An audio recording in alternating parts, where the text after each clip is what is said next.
అందరికీ నమస్కారం.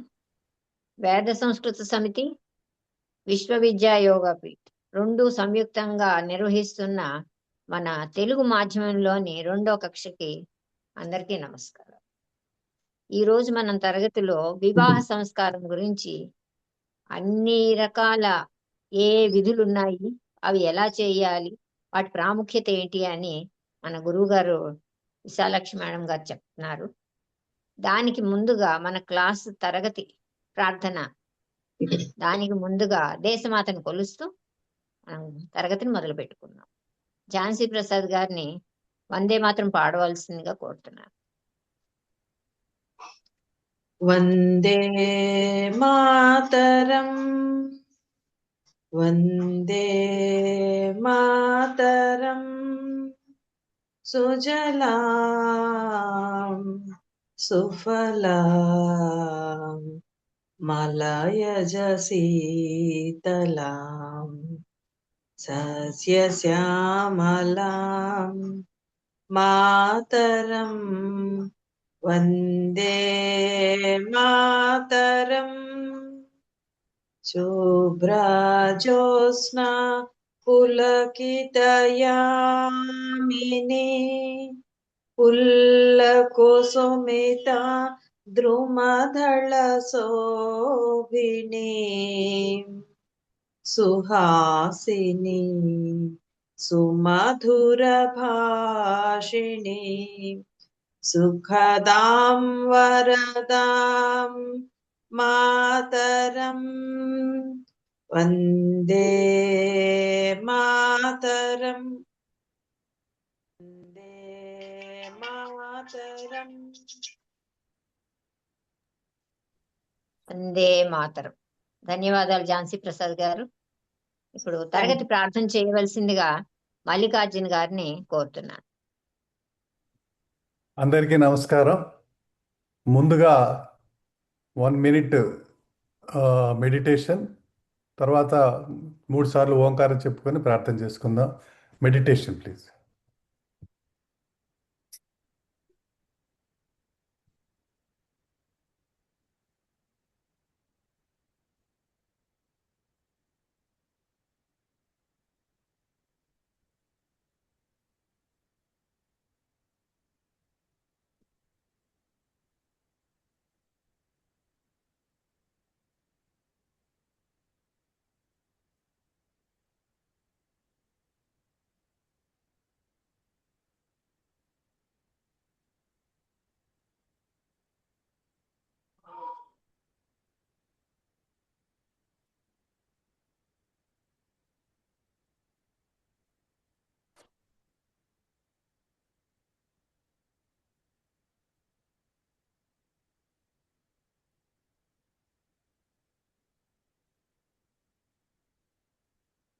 ఓం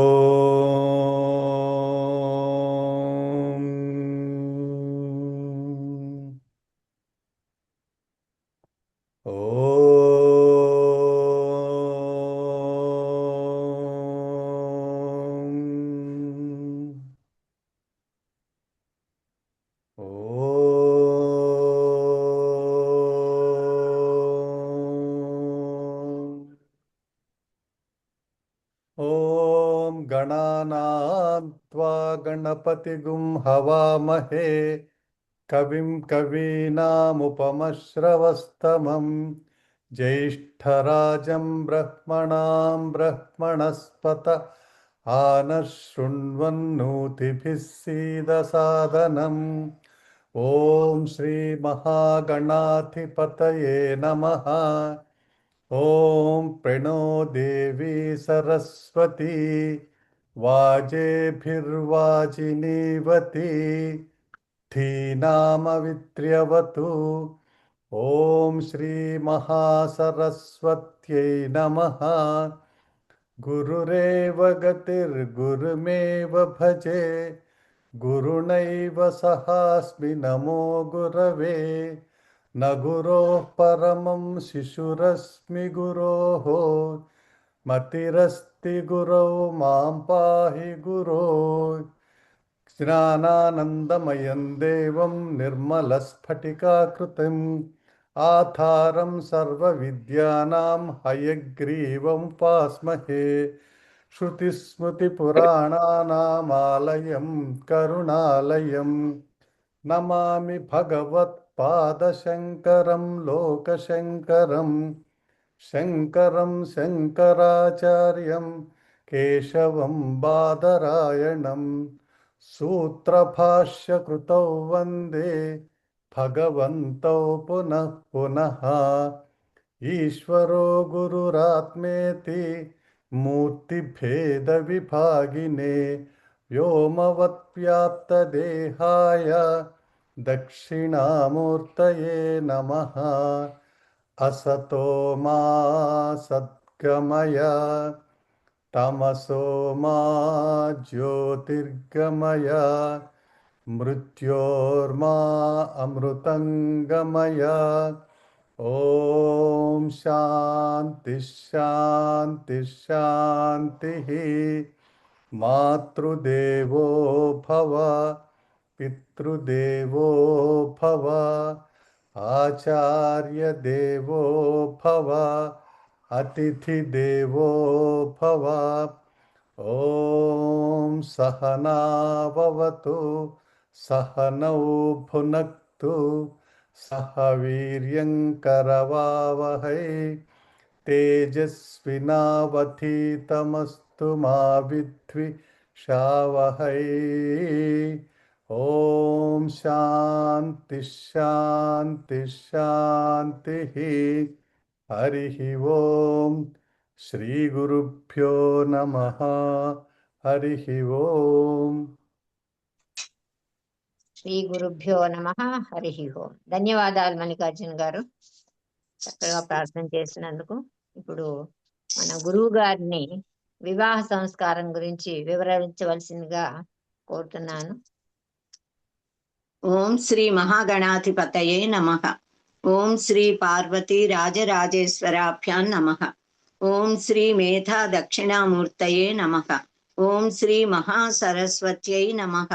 ఓం శివాయ గురవే నమః. ఓం నమః శివాయై చ నమః శివాయ. ఓం నమః శివాయ.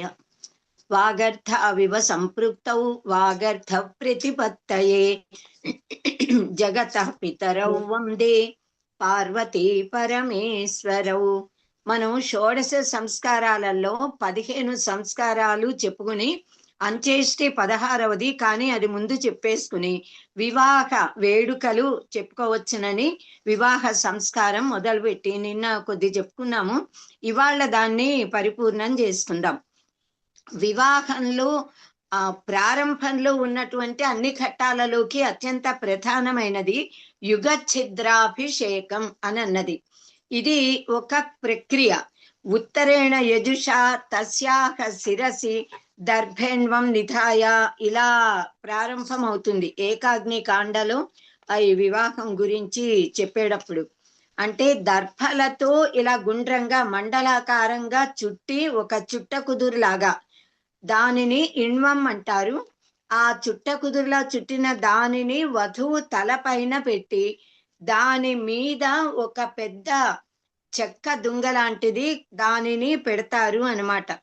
దానిని తస్మిన్ ఉత్తరయా దక్షిణం యుగ ఛిద్రం ప్రతిష్టాప్య అంటూ అలా మంత్రం ప్రారంభమవుతుంది.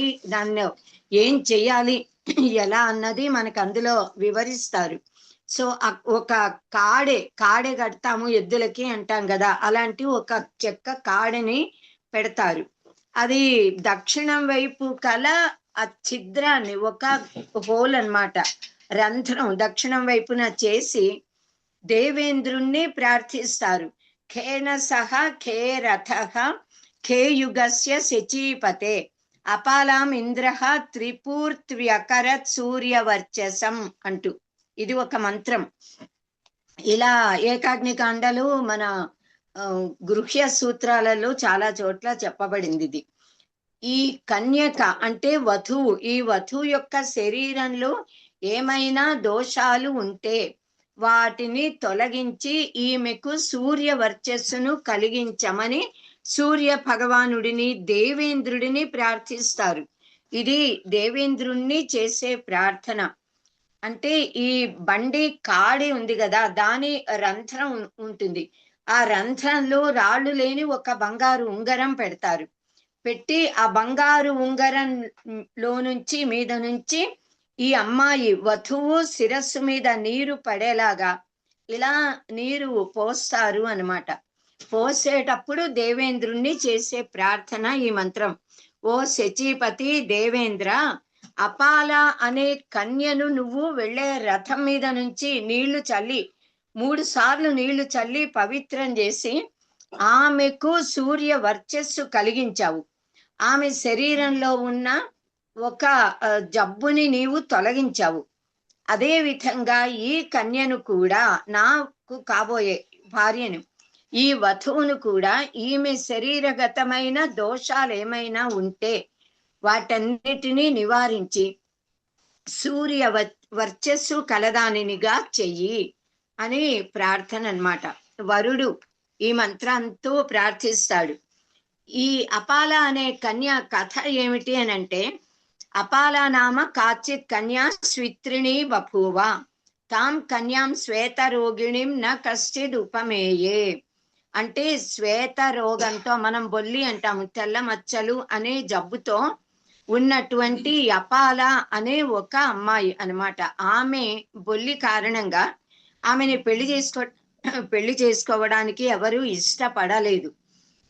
ఏవం స్థితే సతి, ఇలా ఉంటూ ఉండగా కదాచిత్ సా కన్య నద్యాం స్నానార్థం, ఒకసారి ఆమె నదికి స్నానం చేయడానికి వెళ్ళి తత్ర సోమలతాం దృష్ట్వా, అక్కడ నీళ్లలో కొట్టుకుని వస్తున్న ఒక సోమలతను చూస్తుంది. తాం లతాం ఆదాయ దంతైః పిష్ట్వా తద్రసం ఇంద్రాయ ఉపావహరత్. అంటే ఆ లతను తీసుకుని దానిని చక్కగా, అక్కడ దంచడానికి కొట్టడానికి రాళ్ళు లేవని తన పళ్ళతోనే దానిని మెత్తగా నలిపి, చేతులతో నలిపి ఒక ఆకు దొన్నలోకి రసం పిండింది. దానిని మానసికంగా యాగం చేసి దేవేంద్రుడికి ఈ సోమరసాన్ని సమర్పించింది హవిస్సులాగా. సో ఇలా ఆమె స్నానం చేయడానికి వెళ్ళినప్పుడు దొరికినటువంటి సోమలత దానిని శాస్త్ర ప్రకారం చేయాల, తనకి కుదిరిన పద్ధతిలో అక్కడ ఏ అవకాశం ఉందో ఆ ప్రకారం చేసి మొత్తానికి దాన్ని ముద్ద చేసి రసం, ఈ సోమరసము దేవేంద్రుడికి చెందుగాక అంటూ తను సంకల్పంతో ఇచ్చేసింది. దాంతోనే దేవేంద్రుడికి ఆమె మీద అనుగ్రహం కలిగి, ఎందుకంటే సోమరసం అంటే చాలా ఇష్టం, ఈమె భక్తితో ఇచ్చింది. ఆయన సోమరసాన్ని స్వీకరించి సంతుష్టుడై అప్పుడు ఆయన రథంలో ఎక్కడికో వెళుతున్నాడనమాట. ఆ వెళుతూ తోవలోనే రథానికి కావడి చెక్కలుంటాయిగా, ఆ రథము యొక్క కింది చక్రంలో నుంచే అక్కడ ఒక అంత ఉంది, అందులోంచి ఆ అమ్మాయి తల మీద పడేలాగా నీళ్లు చల్లాడట దేవేంద్రుడు. త్రిపూర్త్వి త్రిపూత్వా శోభయిత్వా, 3 సార్లు పవిత్రం చేసి ఆమె శ్వేత రోగాన్ని పోగొట్టి సూర్య వర్చస్సు కలిగిన దానిలా ప్రకాశించేలా చేశాడు. ఇది శృతి ప్రమాణం, వేదంలో ఉంది ఇది మనకి. అదే విధంగా కావడి వధువు తలపైన పెట్టి శంతే హిరణ్యగుం శము సంత్వాపహ అనే మంత్రంతో సువర్ణాన్ని ఉంచి దాని ద్వారా శిరస్సు మీద నీళ్లు పడేలా అలా పోస్తూ హిరణ్య వర్ణ, బంగారు వర్ణము, ఈ మంత్రాలు 5 మంత్రాలు ఉంటాయి అక్కడ. ఆ మంత్రాలు బ్రహ్మగారు పఠిస్తూ ఉంటే వరుడు వాటిని ఉచ్చరిస్తాడు, పునరుక్తి చేస్తూ ఆమె మీద నీళ్లు పోస్తాడనమాట. ఆయుర్వై హిరణ్యం అన్నారు. బంగారము అంటేనే ఆయుర్దాయంట, ఆయుర్ఘృతం లాగా. ఆయు స్వరూపంగా బంగారాన్ని తేజో స్వరూపంగా చెప్పారు. ఈ కాడి ఛిద్రంలో ఉంచిన సువర్ణము యొక్క సామర్థ్యంతో వధువు మంచి తేజశాలి, దీర్ఘాయుర్దాయం, దీర్ఘ సౌమంగళ్యం కలిగినది అవుతుంది. నీళ్లు పోస్తున్నారు కదా, ఆ ఉదక స్పర్శ చేత పవిత్రమవుతుంది. దేనినైనా పవిత్రం చేసే శక్తి మంత్రాలకుంది, జలములకే ఉంది. శివేన చక్షుషా పశ్యంతు అంటే శివేన త్వా చక్షుషా పశ్యంతు అనే మంత్రం దేవతలు మంగళకరమైన దృక్కులతో నిన్ను చూచుదురుగాక, నీ శరీరాన్ని చల్లగా చూసి పవిత్రురాలిని చేయుదురుగాక అనే మంత్రాలు అవన్నీ కూడా ఆయన చదువుతాడు. ఈ యుగ ఛిద్రాభిషేక మంత్రాల ద్వారా పవిత్రము చేయబడుతుంది వధువు. ఆ తరువాత అహతేన వాసస ఆచ్ఛాద్య, ఇంకా వధువు చేత నూతన వస్త్రాలను, మధుపర్కాలు, ఎందుకంటే పైనుంచి నీళ్లు తల మీద ఒళ్ళంతా పడతాయి. ఆ అమ్మాయిని తీసుకుని వెళ్ళి తలని కాస్త తుడిచి ఆ వస్త్రాలు మార్పించి మధుపర్కాలని కట్టించి తీసుకొస్తారు. ఇంకా మధుపర్కాలతో కూర్చుంటారు వరుడు వధువు. అక్కడ ఉత్తరయ యోక్త్రేణ సన్నఖ్యతి, తరువాత దర్భలతో పేనినటువంటి, ఇలా పేంతాం కదా తాడు, యోక్త్రము అని దాని పేరు. దర్భలతో పేనిన తాడుకి, చాంతాడులాగా నులకతాడులాగా అన్నమాట. ఆ యోక్త్రం అనే తాడుతో ఈ వధువుకి నడుముకి ఇలా నడుం చుట్టూ నుంచి పెట్టి నాభి దగ్గర ముడి వేస్తారు. సో అలా దాంతో వరుడు వధువుకి ఆ మంత్రం ఉంది, మంత్రం చదువుతూ నాభి దగ్గర ముడి వేస్తాడు. రైట్ రౌండ్ వడ్డాణం పెట్టినట్టుగా కట్టి. ఏ కన్య మంచి మనస్సును మంచి మనస్సును కలిగి ఉండి సంతానాన్ని, సౌభాగ్యాన్ని, శుభాలని కోరుకుంటుందో అలాంటి ఈ వధువును నేను వివాహము అనే కార్యము జరిపించుకోవడానికి సుముఖురాలినిగా చేసుకుంటాను అనే అర్థం ఉన్న మంత్రాలు చదువుతూ తాడుతో ఆమెను ఇలా కట్టి నాభి దగ్గర ముడివేసి ఇలా లాగుతాట తన వైపుకి. ఆమె ఇష్టంతో ఇలా ముందుకు వంగి వస్తుంది. సో ఇలా కాడెను వధువు తలపైన పెట్టి పట్టుకోవటం, యోక్త్రముతో నడుము చుట్టూ కట్టడం, దీనికి అంతరార్థం ఉంది. పెద్దలు ఏం చెప్తారంటే, సంసారము అనే బండికి భార్యాభర్తలు ఇద్దరూ కూడా రెండు ఎడ్ల లాంటి వారు. ఇద్దరూ కలిసి పరస్పర సహకారంతో బరువు లాగాలి, అప్పుడే ఆ బండి చక్కగా నడుస్తుంది. ఒక ఎద్దు మాత్రమే లాగి ఒక ఎద్దు కూర్చుని ఉంటే కదలకుండా ఆ బండి వెళ్ళదు. ఈ దాని బలం ఎక్కువైతే ఇది లాగబడుతుంది, దెబ్బలు తగులుతాయి. దీని బలం ఎక్కువై స్థిరంగా ఉంటే అది కదపలేదు. అలా అన్నమాట. కనుక భార్యాభర్తలు ఇద్దరు సమానంగా సంసారం అనే బండిని లాగాలి అని పెద్దలు చెప్తారు. దర్శపూర్ణాది శ్రౌత కర్మల్లో కూడా యజమాని యొక్క భార్యకు ఈ యోక్త్ర బంధనం అన్నది చేస్తారు. దానివల్ల ఆమెను యజ్ఞానికి యోగ్యురాలినిగా, పాపరహితురాలినిగా చేస్తున్నారన్నమాట. ఈ యోక్త్ర బంధనం అనేది ధర్మపత్ని భర్త చేసే వైదిక కర్మలలో సహధర్మచారిణిగా ఉండటము అనే వ్రతాన్ని నే స్వీకరిస్తాను అని చెప్పటం. వేద భాష్యంలో యదా వివాహే స్త్రియా కంఠే మంగళసూత్రం లింగం తద్వత్ అంటూ మంత్రాలు ఉన్నాయి. స్త్రీ కంఠమందు మంగళసూత్రాన్ని ధరించడం అన్నది ఎంత ముఖ్యం. ఈ యోక్తృ బంధనం కూడా అలాంటిదే. దయచేసి అందరూ ఆడియో వీడియోలు మ్యూట్ చేసుకోండి.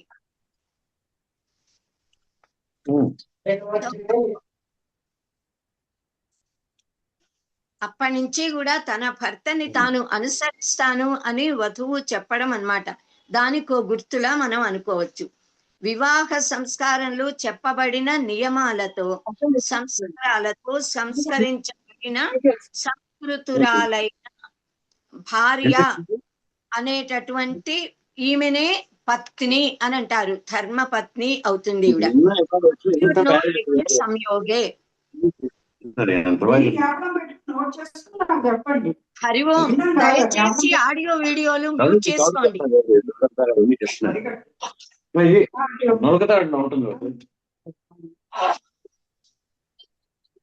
మ్యూట్ చేసుకోండి సార్ మీరు.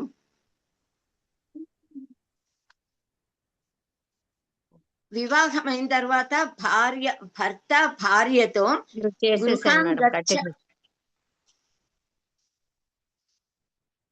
గృహాన్ గచ్చ గృహపత్ని యథాసో వసిని త్వం విదథమావదాసి అంటే మా గృహానికి రమ్ము, గృహాధిపతిగా మంచి పుణ్యకార్యాలు చేయించడానికి ప్రోత్సహించేలాగా నీవు ప్రవర్తించు మా ఇంటికి వచ్చి అని ఆమెను ఆహ్వానిస్తాడు. గృహిణిని మనం నా గృహం గృహమిత్యాహు గృహిణి గృహముచ్యతే అంటాము. అంటే ఇల్లు అంటే కేవలం ఇటుకలు సిమెంట్తో కట్టింది మాత్రమే ఇల్లు కాదు. ఇల్లాలే ఇల్లు. ఇల్లు చూసి ఇల్లాలను చూడు అంటారంటే ఆమె ఎంత శుభ్రంగా శుచిగా నీట్గా ఇల్లు పెట్టుకుంటుందో దానిని బట్టి ఆమె యొక్క నైపుణ్యము శుచి శుభ్రతలు మనకి తెలుస్తాయి. వివాహమైన పురుషుడిని గృహస్థు అంటాము. గృహే తిష్టతి ఇది గృహస్థక, గృహంలో ఉండేవాడు. ఇక్కడ యజమానురాలు గృహిణి, ఆయన గృహస్థు.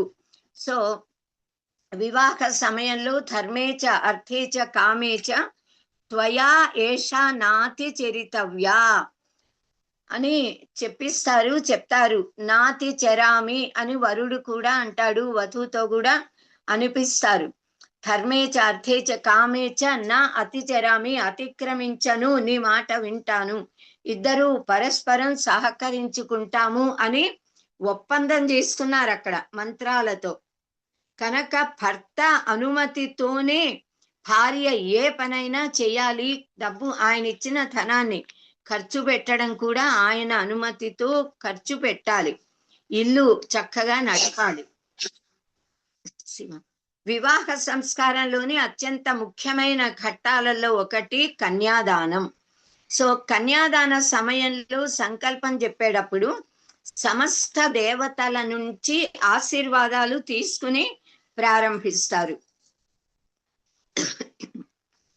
బ్రహ్మ వేదపతి శివ పశుపతి సూర్యో గ్రహాణాం పతి శక్రో దేవపతిర్హవిర్హుతపతి స్కంధశ్చ సేనాపతి విష్ణుర్యజ్ఞపతిర్యమః పితృపతి శక్తి పతీనాం పతి సర్వే తే పతయః సుమేరు సహితాః కుర్వంతు ఓ మంగళం.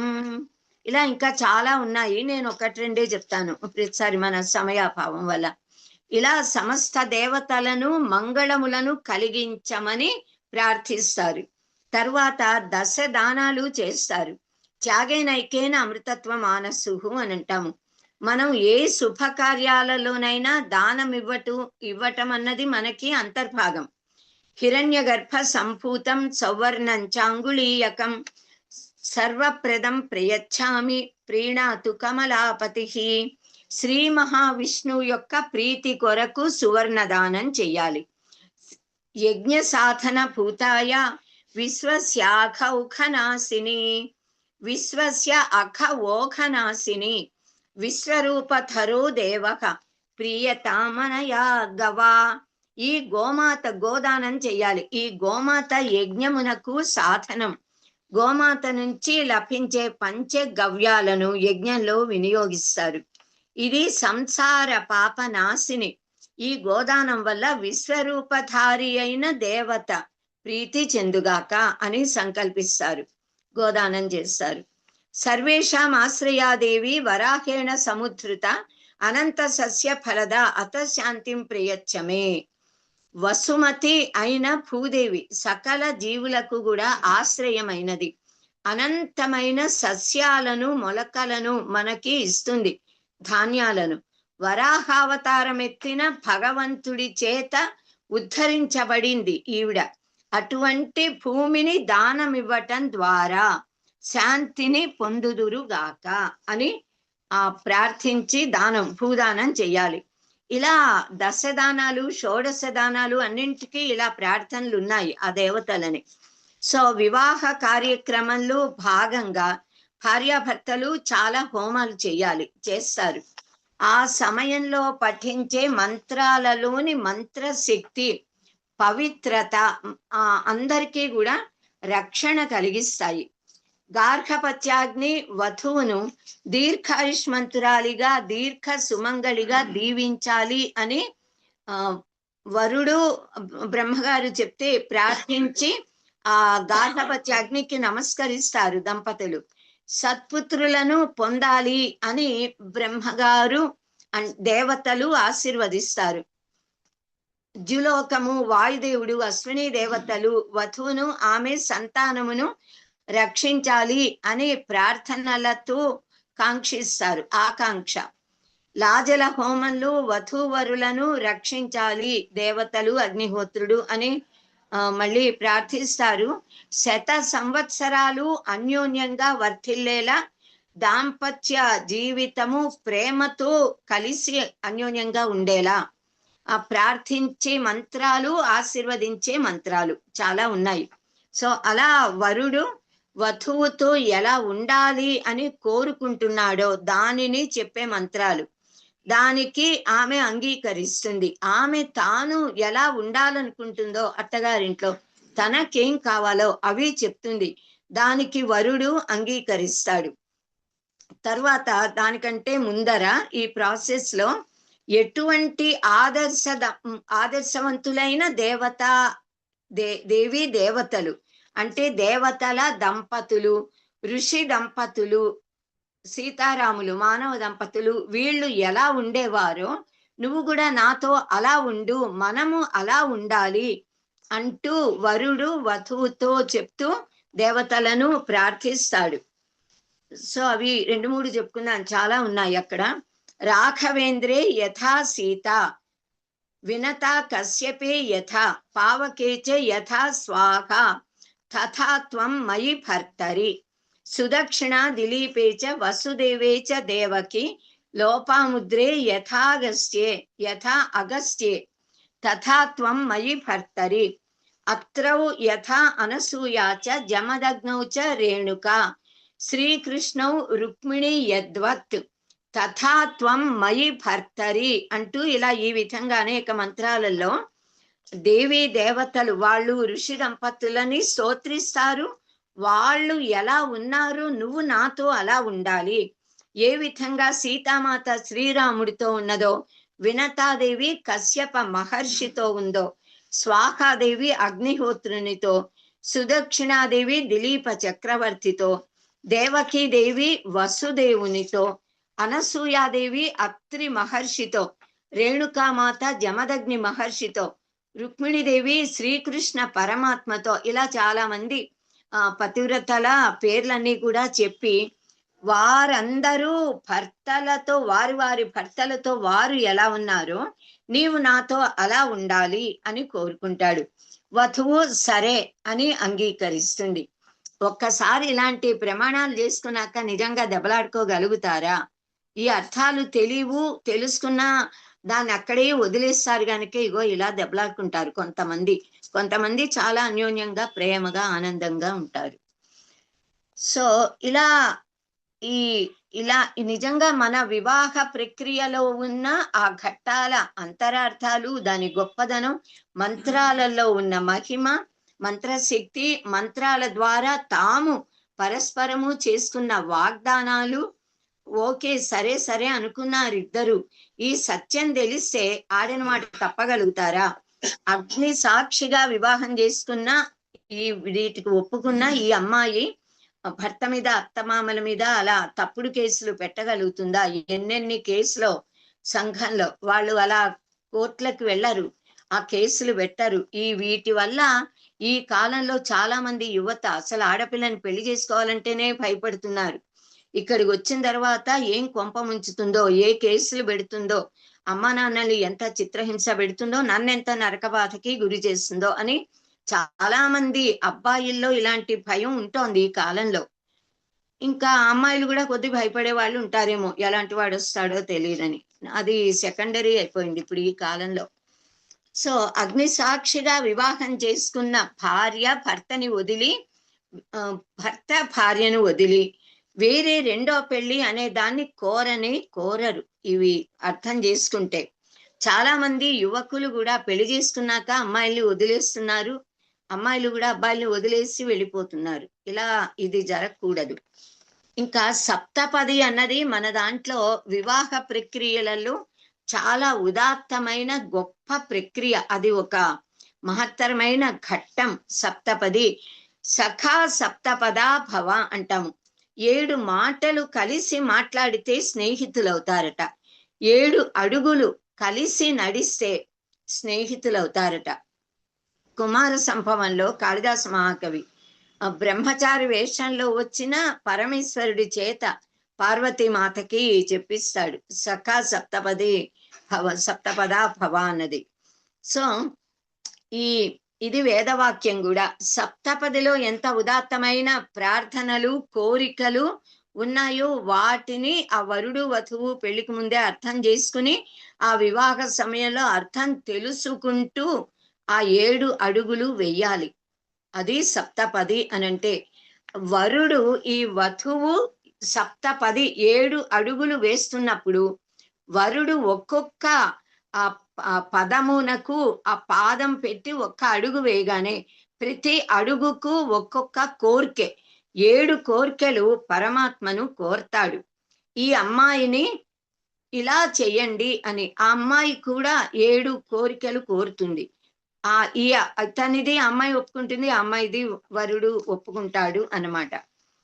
ఓం ఏకమిషే విష్ణుస్త్వా నయతు, ఓం ద్వే ఊర్జే విష్ణుస్త్వా నయతు, ఓం త్రీణి రాయస్పోషాయ విష్ణుస్త్వా నయతు, ఓం చత్వారి మాయో భవాయ విష్ణుస్త్వా నయతు, ఓం పంచ పశుభ్యో విష్ణుస్త్వా నయతు, ఓం షడ్ ఋతుభ్యో విష్ణుస్త్వా నయతు, ఓం సఖే సప్తపదా భవ సామామనువ్రతా భవ విష్ణుస్త్వా నయతు. ఇవి వరుడు వధువుతో చెప్పిన మంత్రాలు. ఓ వధువా, శ్రీ మహావిష్ణువు అన్ని లాభాలను ఐశ్వర్యాలను అన్న లాభాన్ని భోజన లాభాన్ని మనకు ఇచ్చునుగాక, అందుకని ప్రార్థిస్తూ మొదటి అడుగు వెయ్యి అని అంటాడు. తర్వాత శారీరకమైన మానసికమైన బలాన్ని శక్తిని ఇవ్వడము కోసము 2వ పదమును నీవు అక్కడ పెట్టు అని అంటాడు. పంచమహాయజ్ఞాలు మొదలైన నిత్య కర్మానుష్ఠానాలు నిత్య నైమిత్తిక కర్మలని అనుష్ఠించడానికి కావలసిన శక్తిని ఇవ్వమని ప్రార్థిస్తూ 3వ పాదం పెట్టు అంటాడు. సౌఖ్యంగా ఉండాలి మనం, దానికోసం సుఖం కోసము 4వ పాదం.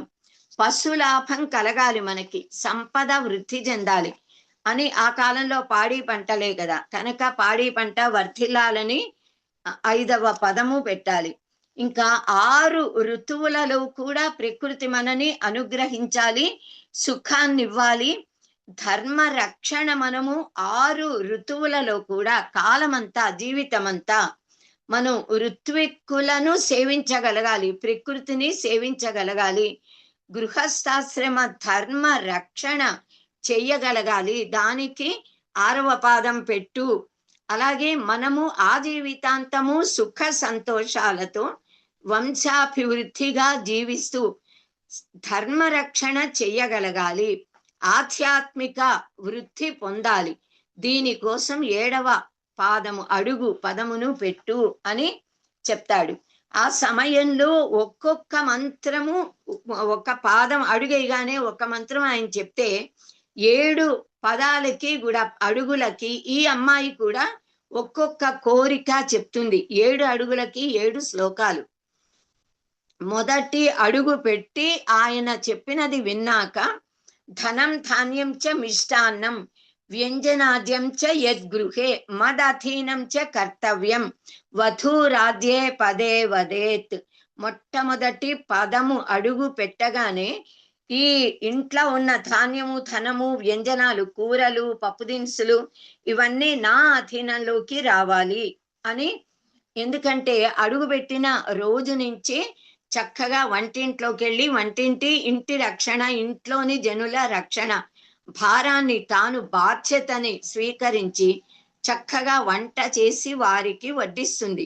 తినే ఆహారమే ముందు ముఖ్యం కనుక వంట గదిని నా అధీనం చెయ్యమని అడిగింది. కుటుంబం రక్షయిష్యామి సదాతే మంజుభాషిణి దుఃఖే ధీరా సుఖే హృష్ట ద్వితీయే సా అబ్రవీద్ వచః. నేను మధుర భాషిణినయి ఉంటాను, కుటుంబాన్ని రక్షిస్తాను, దుఃఖంలో ధైర్యంగా ఉంటా, సుఖం కలిగినప్పుడు సంతోషంగా సంతుష్టితో ఉంటాను. కనుక నేనెప్పుడూ కూడా నీకు ఆనందాన్ని కలిగిస్తూ నీకు ద్వితీయగా ఉంటాను ఆయన వెనకాలే ఉంటానని రెండవ పదం చెప్పింది. పతిభక్తి రథా నిత్యం క్రీడిష్యామి త్వయా సహ త్వదన్యం నరం మంస్యే తృతీయేన అబ్రవీదిదం. నేనెప్పుడు కూడా పతివ్రతను అయి ఉంటా, నీ వెంట ఉంటాను, వెన్నంటి. నిన్ను తప్ప అన్య పురుషుడిని మనస్సులో కూడా స్మరించను అని ఆ అమ్మాయి ఇలా మూడవ దానికి చెప్పింది. ఇంకా నాలుగవ దానికి లాలయామిచ కేశాంతం గంధమాల్యానులేపనై కాంచనై భూషణై స్తుభ్యం తురీయేసా పదే వదేత్. నాలుగవ పాదం పెట్టేటప్పుడు నేను చక్కగా కేశాలను అలంకరించుకుని జడ వేసుకుంటాను, గంధమాల్యాది ఆభరణాలను ధరిస్తాను, ఎల్లప్పుడూ కూడా నిన్ను అనుసరించి ఉంటాను, నిన్ను లాలిస్తాను, నీతో ఆనందంగా చక్కగా ఉంటా, సుఖ దుఃఖాలలో నీతో ఉంటాను అంటూ చెప్పి నాలుగవ పదం పెట్టింది. ఐదవ పదము పెట్టేటప్పుడు ఆర్తే ఆర్తా భవిష్యామి సుఖ దుఃఖ విభాగిని తవ ఆజ్ఞాం పాలయిష్యామి పంచమేసా పదే వదేత్. ఐదవ అడుగు పెట్టేటప్పుడు నీ సుఖ దుఃఖాలని నేను పంచుకుంటా, నీ ఆజ్ఞకి బద్ధురాలినై ఉంటా, యజ్ఞ హోమ దానాలలో ధర్మాది కార్యక్రమాలలో నేనెప్పుడు కూడా నీ వెంట ఉంటాను అనంటూ సుఖ దుఃఖాలలో నీతో సమభాగినినయి నీ ఆజ్ఞని పాలిస్తాను అందిట. ఆరవ అడుగు పెట్టేటప్పుడు యజ్ఞే హోమేచ దానాదౌ భవిష్యామి త్వయా సహ ధర్మార్థ కామ కార్యేషు వధూహు షష్ఠే పదే వదేత్. యజ్ఞ యాగాది హోమాలు దానాలు చేసేటప్పుడు నేను నీతో కలిసి ఉంటాను, ధర్మార్థ కామాలలో ఈ పనులలో నేను ఎప్పుడు నీకు సహకరిస్తాను అని ఆరవ పదం పెడుతూ చెప్పిందిట ఈ అమ్మాయి. ఏడవ పాదం అడుగు పెడుతూ అత్రాంసే సాక్షిణో దేవాః మనోభావ ప్రబోధినః వంచనం న కరిష్యామి సప్తమే సా పదే వదేత్. ఏడవ అడుగు పెడుతూ ఈ అమ్మాయి నేను నీకెప్పటికీ తోడు నీడలా ఉంటా, నిన్ను అనుసరిస్తా, నేను ఇప్పుడు చేసిన 6 మంత్రాల్లో ప్రతిజ్ఞలు చేసిందిగా, నా ఈ ప్రతిజ్ఞలన్నీ కూడా సర్వాంతర్యాములైన దేవతలందరూ కూడా విన్నారు, వీరందరూ నా మాటలకు సాక్షులు, నిన్ను నేను ఎప్పుడూ మోసం చెయ్యను అని దేవతల సాక్షిగా ప్రమాణం చేసింది. ఇవన్నీ సప్తపది అడుగులు వేస్తూ వధువు ప్రత్యక్షంగా చేసిన ప్రతిజ్ఞలు. ఇంతటి పవిత్ర భావాలతో ఒప్పందంతో భార్యాభర్తలు ఏకమవుతారు కనుక వివాహమైనప్పటి నుంచి వధువు యొక్క గోత్రము తన గోత్రం అవుతుంది, భర్త యొక్క గోత్రము వధువు యొక్క గోత్రం అవుతుంది. అప్పటి వరకు పుట్టింటి గోత్రం, పుట్టింటి పేరు, ఇంటి పేరు. అలాంటిది ఇప్పుడు చక్కగా ఇంత పరాకాష్ఠకు ఆమె వెళ్ళింది గనక ఈ సప్తపది ప్రభావం వల్ల ఆమె భర్త గోత్రము తన గోత్రము కలదానిగా అవుతుంది, భర్త ఇంటి పేరు ఆమె ఇంటి పేరు అవుతుంది అన్నమాట. సో ఇది నిజంగా చెప్పాలంటే గృహస్థాశ్రమ స్వీకారానికి సప్తపది అనేది పరాకాష్ఠ. సో ఇలా వివాహ బంధం దృఢపడుతుంది, ఇంకా దాంపత్యం అనేది ప్రారంభం అవుతుంది. ఈ సప్తపది గమనము పూర్తయిన తరువాత వధువు యొక్క శిరస్సు పైన మళ్ళీ అభిషేకము అనేది జరపబడుతుంది. అంటే బ్రహ్మగారు వీళ్ళిద్దరిని జలములతో పవిత్రం చేస్తూ మళ్ళీ ఆశీర్వదిస్తారు. తర్వాత వరుడికి బ్రహ్మగారు ధ్రువ నక్షత్రం చూపిస్తారు. వరుడు వధువు యొక్క కుడి భుజం మీద ఇలా భుజం మించి చెయ్యి వేసి ఆమెకు ఆ ధ్రువ నక్షత్రాన్ని చూపిస్తాడు. చూపించి మన బంధము కూడా ఆ ధ్రువుడు ఎంత దృఢంగా ఉండి నిశ్చలంగా తపస్సు చేసి ధ్రువ నక్షత్ర స్థానాన్ని పొందాడో అక్కడ స్థిరంగా ఉన్నాడు ఆయన. అలా మనం కూడా మన బంధంలో స్థిరంగా ఉందాము అంటూ ఆ ధ్రువ నక్షత్రాన్ని చూపించి చెప్తాడు భార్యతో, వధువుతో. ఓం మమ వ్రతే తే హృదయం దధామి మమ చిత్తం అనుచిత్తం తే అస్తు మమ వాచమేకమనాజుషస్వ ప్రజాపతిస్వా నియునక్తు మఖ్యం అని ఒక మంత్రం చెప్తాడు. ఆమె హృదయం మీద చెయ్యి పెట్టి చెప్తాడు ఈ మంత్రాన్ని. నీ హృదయమును నా హృదయంలోకి చేర్చు, నీ మనస్సును నా మనస్సులోకి చేర్చు. అంటే ఇద్దరి మనస్సులు భావాలు ఏకమవ్వాలి. ఒకే భావన ఇద్దరికి కలగాలి, లేదా ఒకరు చెప్పింది ఇంకొకరు అంగీకరించాలి. నీ మనస్సుని నా మనస్సుగా చేర్చి నా మాటని నెరవేర్చు. నన్ను ప్రసన్నుడిగా చేయటంలో బృహస్పతి నిన్ను ఆశీర్వదించి నాకు అనుకూలంగా నీవు ప్రవర్తించేలా చేయుగాక అని ప్రార్థిస్తాడు. వధువు వరుడికి అనుకూలంగా ఉండాలి, అప్పుడే కుటుంబం కరెక్ట్ గా ఉంటుంది. ఆవిడ అధికారానికి వాడు లొంగిపోయి ఆవిడలో ధర్మలోపం ఉంటే ఆ కుటుంబం చిన్న భిన్నం. కనుక పరమాత్మని వరుడు వధువు తనకి అనుకూలంగా ఉండాలి అని ప్రార్థిస్తాడు. ఆమె అంగీకరిస్తుంది. వివాహాలలో పాటించిన వారి కుటుంబం నందనవనమై సర్వ సౌఖ్యాలు పొందుతారు, పాటించకపోతే అంతే. సో ఇలా ఈ మంత్రాన్ని చదువుతూ వరుడు వధువు హృదయాన్ని తాకుతాడు. తర్వాత మళ్ళీ వధువు ముఖంలోకి కళ్ళలోకి చూస్తూ ఒక మంత్రం పఠిస్తూ ఆమెను ఆశీర్వదిస్తాడు. ఒక మంత్రాన్ని, ఇది మనందరికీ తెలిసిన అత్యంత పవిత్రమైన మంత్రం. ఓం సుమంగళీరియం వధూరిమాం సమేత పశ్యత సౌభాగ్యమస్యై దత్వా యథాస్తం విపరేతన. అంటే ఈ వధువు మంగళ స్వరూపిణి, ఈమెతో కలిసి నేను మంగళములను పొందుదునుగాక, ఈమెకు సౌభాగ్యమును ఇయ్యవలసినది అని దేవతలని ప్రార్థిస్తాడు ఈ మంత్రంతో. తర్వాత ఆమెను తన ఎడమ తొడ మీద ఒడిలో కూర్చోబెట్టుకుంటాడు. భర్త యొక్క ఎడమ తొడ భార్యది, కుడి తొడ కూతురుది. కూతురు కోడలు కుడి తొడ మీద కూర్చోవచ్చు, భార్యకి మాత్రమే ఎడమ తొడ. సో భర్త యొక్క వామాంక స్థిత అయి అప్పుడు ఆవిడ మళ్ళీ 7 శ్లోకాలలో 7 ప్రతిజ్ఞలు చేస్తుంది భర్త ఒళ్ళో కూర్చుని. ఈ వీటిలో కూడా 2-3 చెప్పుకుందాము, 7 కావాలన్నా మనం తర్వాత చూడొచ్చు. తీర్థవ్రతోద్యాపన యజ్ఞదానం మయా సహత్వం యది కిం న కుర్యాక వామాంగమాయామి తదా త్వదీయం జగాద వాక్యం ప్రథమం కుమారి. హవ్య ప్రదానైరమరాన్ పితృంశ్చ కవ్య ప్రదానైర్యది పూజయేథాక వామాంగమాయామి తదా త్వదీయం జగాద కన్యా వచనం ద్వితీయం.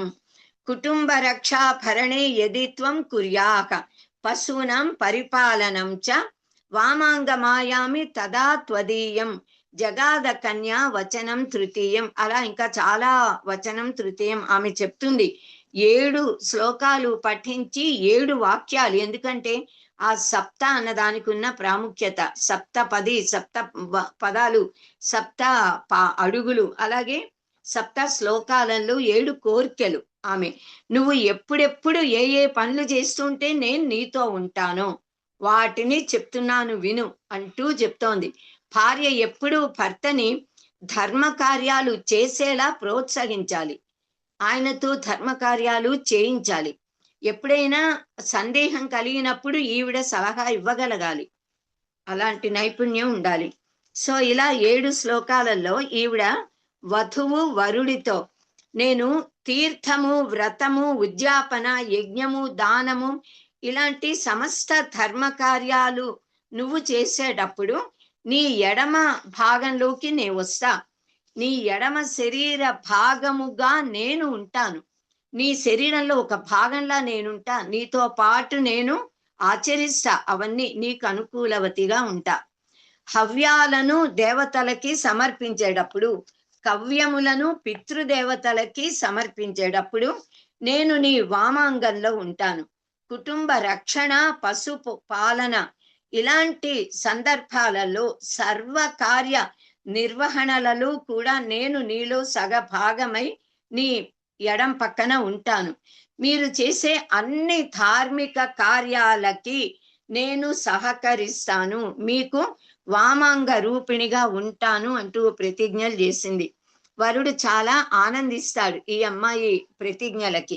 అందుకని మళ్ళీ ఆమెతో లాలనగా ఆమెతో ఇలా అంటాడు, మదీయ చిత్తానుగతం చ చిత్తం సదా మదాజ్ఞా పరిపాలనం చ పతివ్రత ధర్మ పరాయణ త్వం కుర్యాత్ సదా సర్వమిమం ప్రయత్నం.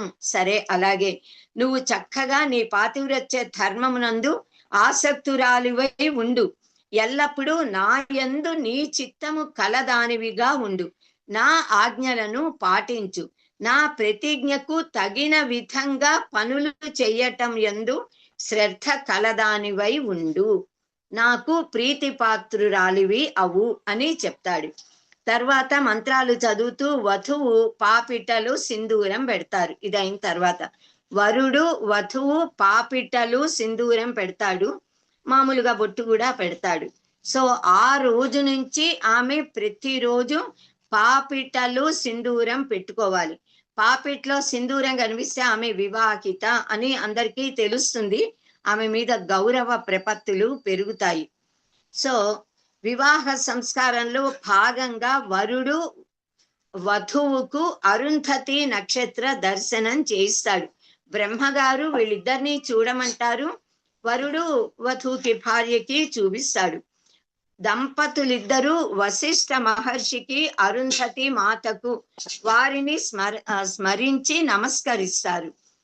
ఎందరో పతివ్రతామ తల్లులు ఉన్నారు కదా నిజానికి, కానీ పెళ్ళైన ప్రతి దంపతులకి కూడా మన సంప్రదాయంలో అరుంధతి నక్షత్రాన్ని చూపించి నమస్కరింప చేయటం అన్నది మనకి సంప్రదాయంగా ఉంది. అలా అరుంధతి మాతని ఎందుకు దర్శింప చేస్తారు అంటే, మన అత్యంత పవిత్రమైన సనాతన ధర్మంలో అసంఖ్యాకులైన పతివ్రతలున్నా కూడా ఆకాశంలో సప్తర్షి మండలంలో మిగతా మహర్షుల భార్యలు ఎవరు వారి భర్తల ప్రక్కన లేరు, నక్షత్రాల రూపాలలో వాళ్ళు నిలవల. కానీ అరుంధతి మాత మాత్రం భర్తను వదిలి ఒక్క సెకండ్ క్షణం కూడా ఉండలేక తాను కూడా నక్షత్ర రూపాన్ని దాల్చి, నక్షత్ర రూపం దాల్చడము అన్నది అందరికీ సాధ్యమయ్యేది కాదు. మహోత్కృష్ట మహాపాతివ్రత్య తప ఫలం ఆవిడకుంది కనుక ఆ పాతివ్రత్య శక్తితో ఆవిడ కూడా నక్షత్ర రూపాన్ని పొంది తన భర్త పక్కన తాను కూడా ప్రకాశిస్తోంది కనుక ఎలాంటి పరిస్థితుల్లో కూడా భర్త సాన్నిహిత్యాన్ని భార్య వదలకూడదు అని చెప్పడానికి అది ప్రతీక. వధువు కూడా అలాగే భర్తను అనుసరిస్తూ అతనితోనే జీవితాంతము ఎప్పటికీ జన్మలకి ఉండాలి అని గ్రహింప చెయ్యడానికి అరుంధతి నక్షత్రాన్ని దర్శించి నమస్కరించమని చెప్తారు. వారి ఆశీస్సులు ఆ శక్తిని ఇస్తాయి మనకి.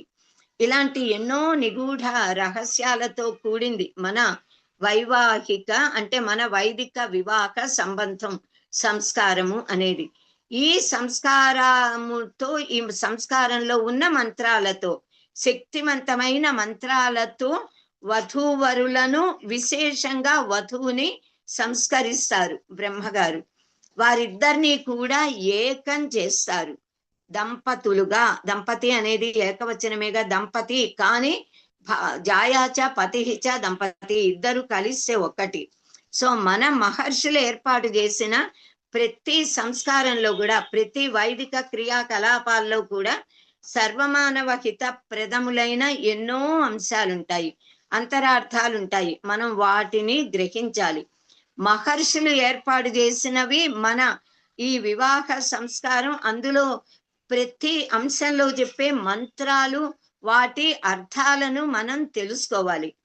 సుముహూర్త సమయంలో వధూవరులు ఇద్దరి పరస్పరం ఒకరి తలపైన మరొకరితో జీలకర్ర బెల్లం అన్న దానిని పెట్టిస్తారు కదా. ముందరే జీలకర్రను దంపి బెల్లాన్ని తరిగి బెల్లం జీలకర్ర కలిపి బాగా దంపి ముద్ద చేసి దానిని తమలపాకు మీద పెట్టి ఉంచుతారు. వధువు చేతికి వరుడి చేతికి ఇచ్చి మంత్రాలు చెప్తారు. ఆ మంత్రాలతో వీరి చేతులలో ఉన్నవి శక్తిమంతమయ్యి తమ దేహంలో ఉన్న ఆ శక్తి, ఆ చక్రాల ద్వారా అందులోకి వస్తుంది. సహజంగా విద్యుత్ అయస్కాంత శక్తి ఈ రెండు కలిసిన మిశ్రమానికి ఉంది. జీలకర్ర ఆయుర్దాయాన్ని వృద్ధి చేస్తుంది. బెల్లము అన్నది శారీరక, మానసిక, ఆధ్యాత్మిక దోషాలని పోగొడుతుంది, అతుక్కుని ఉంటుంది. సో ఈ జీలకర్ర ముద్ద ఎందుకు పెట్టిస్తారు అంటే, ఒకసారి రెండింటిని దంపి ముద్ద చేశాక జీలకర్రని బెల్లాన్ని విడిగా తీయడం అనేది ఆ బ్రహ్మదేవుడికి కూడా సాధ్యం కాదు. అంటే కాదని కాదు, దేవుడికి ఏదైనా సాధ్యమే, కానీ మనకు అది తీయడం అనేది సాధ్యం కాదు. అదే విధంగా మంత్రాలతో ఏకమైన భార్యాభర్తలు ఎప్పటికీ ఒక్కటిగానే ఉంటారు. విడదీయడానికి కుదరదు, ఎవరికి కూడా విడలేరు అన్న సత్యాన్ని మనం ఈ జీలకర్ర బెల్లం పెట్టడం వల్ల ఈ ప్రక్రియతో మనం గ్రహించాలి. ఇంకొకటి, ఈ జీలకర్ర బెల్లం కలిపిన ముద్దని ఇలా బ్రహ్మరంధ్రం ఉన్న స్థానంలో మాడు మీద మచ్చగా సహస్రార చక్రం ఉన్న చోట పెట్టిస్తారు. అక్కడ అలా పెట్టేటప్పటికి ఆ పెట్టినప్పుడు ఏం చేయాలి, జీలకర్ర బెల్లం ఇలా పెట్టడం మొదలు పెట్టినప్పటి నుంచి ఒక మినిమం 10 నిమిషాలు ఆ శక్తి తరంగాలు అందులో నుంచి వీళ్ళలో ఉద్బుద్ధమయ్యి అలా ప్రవహిస్తాయి అన్నమాట, వ్యాపిస్తాయి. ఆ 10 నిమిషాలు కూడా వరుడు వధువు కళ్ళలోకే చూడాలి, వధువు వరుడి కళ్ళలోకే చూడాలి. ఫోటో కోసం ఫోటోగ్రాఫర్ను స్నేహితులు అదే టైంలో వచ్చి బహుమానాలు ఇస్తారు, ఇవ్వకూడదు. ఇస్తే వాళ్ళని చూడడము, చుట్టుపక్కల బంధువులు వీళ్ళు వాళ్ళు వచ్చి ఏదో సరి చేయాలని చూస్తారు, అలా చేయకూడదు. జీలకర్ర బెల్లం పెడుతూ ఒకరి కళ్ళలోకి ఒకరు, వరుడు వధువు పరస్పరం చూసుకుంటే ఈ విద్యుదయస్కాంత శక్తి ఈ బ్రహ్మరంధ్రం ద్వారా వారి శరీరంలోకి ప్రవహిస్తుంది. ఆ ప్రవహించినటువంటి ఆ విద్యుదయస్కాంత శక్తి వాళ్ళల్లో ఒకరి మీద ఒకరికి ఆ ప్రేమ భావనను కలగజేస్తుంది. కనుక నజరా విద్యతే యస్మాత్ తస్మాత్ జీరా అని చెప్పుకున్నాం కదా, వృద్ధాప్యాన్ని శరీరానికి మనసుకి కూడా రానివ్వదు జీలకర్ర. శారీరక మానసిక యవ్వనం కలిగించే శక్తి కలది జీలకర్ర. ఈ బెల్లం అనేది రక్తాన్ని శుద్ధి చేస్తుంది. సో ఈ రెండు కలిసేటప్పటికి కలిగిన విద్యుత్ అయస్కాంత శక్తి బ్రహ్మరంధ్రంలో నుంచి దేహంలోకి ప్రసరించి ఆ శరీరం మొత్తాన్ని, అన్ని చక్రాలని శుద్ధి చేస్తుంది. శరీరంలోని మొత్తం ఆ ఇంద్రియాలని, అవయవాలని, నరాలు, కణాలు అన్నీ కూడా పరిశుద్ధం అవుతాయి. కనుక ఆ సమయంలో వీళ్ళిద్దరిలో ఎవరిని చూస్తే వాళ్ళ మీద ప్రేమ భావన కలుగుతుందని శాస్త్రవచనం. కనుక వీళ్ళని వాళ్ళని చూడకుండా పరస్పరము చూసుకుంటే భార్య మీద భర్తకి, భర్త మీద భార్యకి అంత ప్రేమ ఉండడానికి ఇది కారణం. కనుక ఇది గొప్ప వైజ్ఞానిక రహస్యం. ఇంతటి వైజ్ఞానికత మన అన్ని సంప్రదాయాలలో కూడా ఉంది. వివాహ ప్రక్రియలో అత్యంత ముఖ్యమైన ఈ జీలకర్ర బెల్లం ఇది పెట్టడం అంటే వివాహం జరిగింది అని అర్థం. మనకి మంగళసూత్రాలు తర్వాత కట్టిస్తాం, కానీ జీలకర్ర బెల్లం పెట్టగానే వివాహమైంది, వాళ్ళు దంపతులయ్యారు అని ఇస్తారు పెద్దలు. సో ఇది దీని రహస్యము, అంతరార్థం. సో ఇలా వివాహం జరిగిన తర్వాత వరుడు అత్తింటి మంగళ సూత్రాన్ని ముందు ఆమె మెడలో కడతాడు, తర్వాత ఆ అమ్మాయి పుట్టినింటి వారి మంగళసూత్రం మెడలో కడతాడు. రెండు కూడా కట్టేటప్పుడు రెండు విడివిడిగా మూడు ముళ్ళు వేస్తాడు. తరువాత ఆ 3 ముళ్ళ 2 కూడా దగ్గరికి తీసి వాటిని పసుపు, కుంకుమల, గంధము, అక్షతలు వేసి పూజిస్తాడు, ప్రార్థిస్తాడు. ఈ మంగళసూత్ర ధారణప్పుడు మనందరికీ తెలిసిన మంత్రం మాంగళ్యం తంతునానేన మమ జీవన హేతున కంఠే బధ్నామి సుభగే త్వం జీవ శరదాం శతం అనంటూ కడతాడు. 3 ముళ్ళు వేస్తాడు అన్నమాట. 3 ముళ్ళు వేయడం అని అంట. 3 ముళ్ళు వేయడం అంటే పెళ్లి చేసుకోవడము అన్నది. ఆ 3 ముళ్ళు ఎందుకు వేస్తారు అని అంటే, మొదటి ముడి మనిద్దరం భౌతికంగా ఏకమవ్వాలి స్థూల శరీరంతో. రెండవ ముడి ఎందుకు అంటే మన ఇద్దరి సూక్ష్మ శరీరాలు అవి కూడా ముడి పడాలి అన్నది. ఇంకా మూడవ ముడి ఎందుకు అంటే మన ఇద్దరి కారణ శరీరాలు కూడా ముడి పడాలి. స్థూల సూక్ష్మ కారణ శరీరాలు 3 ముళ్ళు ఎందుకు వేస్తారు అంటే త్రిమూర్తుల బ్రహ్మ విష్ణు మహేశ్వరుల ఆశీర్వాదం మనకు ఉండాలి. త్రిశక్తుల మహాకాళి మహాలక్ష్మి మహాసరస్వతి దేవతల ఆశీర్వాదం మనకు ఉండాలి. మనకి త్రిభువనాలలో ఉన్న దేవీ దేవతల ఆశీస్సులు మనకి కావాలి. అన్నింటికీ అనేది త్రిగుణాలు సత్వరజ స్తమో గుణాలు కలిగిన ప్రకృతి అనుగ్రహం కావాలి. మన ఇద్దరిలో త్రిగుణాలు చక్కని పాళ్లలో ఏది ఎలా ఉంటే సాత్వికాభివృద్ధో సత్వగుణాభివృద్ధి అలా ఉండాలి.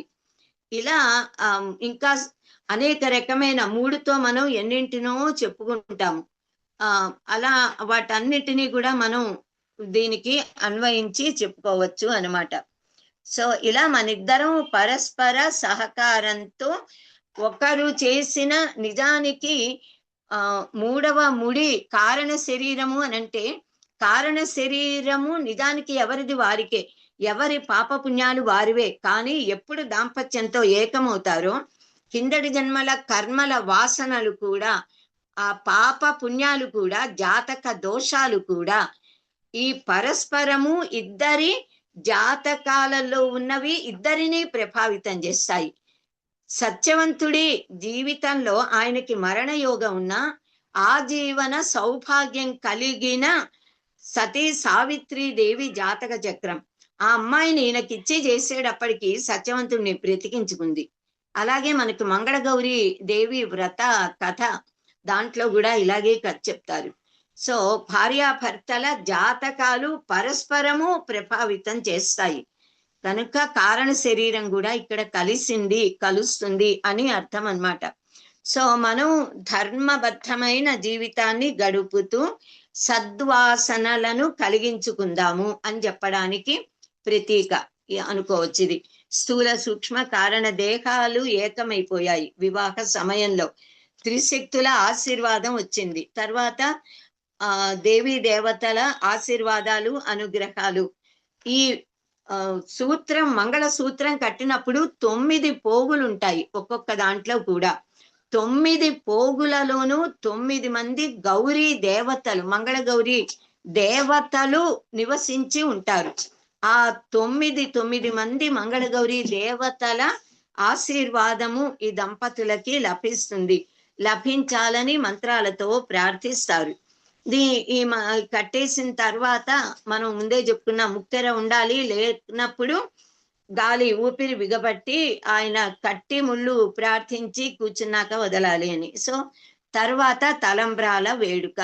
తలంబ్రాలు పోసుకోవడం ఒక హేళ ఒక వేడుక అని అంటాం, కానీ దీని వెనకాల కూడా ఆధ్యాత్మికమైన మంత్రశక్తి ఉంది, వేదాంత పరమైన తాత్విక అర్థము ఉంది. నిజంగా గ్రహ దోషాలని పోగొట్టగల మహత్తరమైన శక్తి ఉంది. అంటే సైంటిఫిక్ గా వైజ్ఞానిక పరంగా కూడా ఆ శక్తి తరంగాలు వాళ్ళలోకి తలంబ్రాల రూపంలో ప్రవహిస్తాయన్నమాట.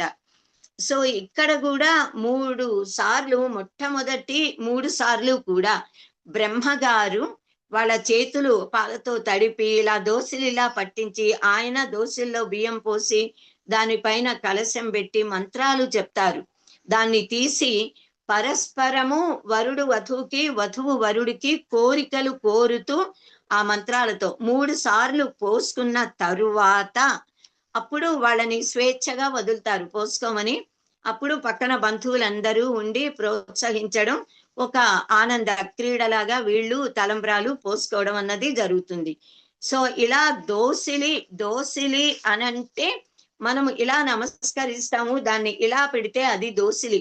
ఆ దోసిలి నిండా చేతుల నిండా పాలతో అభికరించాక ఆ బియ్యాన్ని తలంబ్రాలు ఆ బియ్యమే పాలుతో కలిసిన వ్రాలు అంటే కూడా బియ్యం, ఆ బియ్యాన్ని కడిగి ఆరపోసిన బియ్యము, అందులో ధాన్యం లాంటివి ఏవి లేకుండా వడ్ల గింజలు ఇప్పుడు అసలు ఏవి ఉండట్లా, విరిగిన నూక లాంటిది కానీ లేకుండా ఏరి ముందే సిద్ధం చేస్తారు. దాన్ని నీళ్లలో కడిగి ఆరబోస్తారు.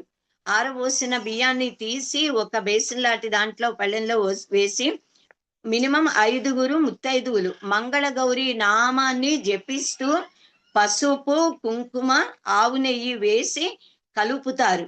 అలా బియ్యం వల్ల చంద్రగ్రహ అనుగ్రహం కలుగుతుంది. వధూవరుల మనస్సులు ప్రశాంతంగా ఆనందంగా ఉంటాయి. పసుపు కుంకుమ మాంగళ్య ద్రవ్యాలు మంగళగౌరీదేవి అనుగ్రహం కలుగుతుంది. గోఘృతం అత్యంత పవిత్రమైనది, ఆయుర్వృద్ధి కలుగుతుంది ఆవు నెయ్యి వల్ల. తర్వాత వధువు అరచేతుల పైన ఇలా వరుడిది పెట్టిస్తారు. అలా పోసిన తర్వాత దాంట్లో ఉదక పాత్రలోంచి కొద్దిగా ఆ నీరు కూడా పోస్తారు. నీరుకి విద్యుత్ అయస్కాంత శక్తి ఉంది అని మనం చాలాసార్లు చెప్పుకున్నాం. అలా పొయ్యటం వల్ల వీళ్ళిద్దరి పరస్పరము చేతులు, వరుడు వధువుల చేతులు తగలడం వల్ల అందులో ఉన్న బియ్యము తర్వాత ఆ నీరు చల్లటం, దానివల్ల అయస్కాంత శక్తి వారిద్దరి దేహాల్లోకి కూడా ప్రసరిస్తుంది. అతని కరస్పర్శ ఆమెకి, ఆమె కరస్పర్శ అతనికి, వాళ్ళ మీద ప్రేమ భావాన్ని కలిగిస్తుంది. అలా 3 సార్లు పోసుకుంటారు. పూర్వం వరో వధ్వా శిరసి ప్రాపయేత్. 3 సార్లు కూడా వరుడు వధువుతో ఏవో కొన్ని మాటలు చెప్తాడు, ఆమె ఒప్పుకుంటుంది.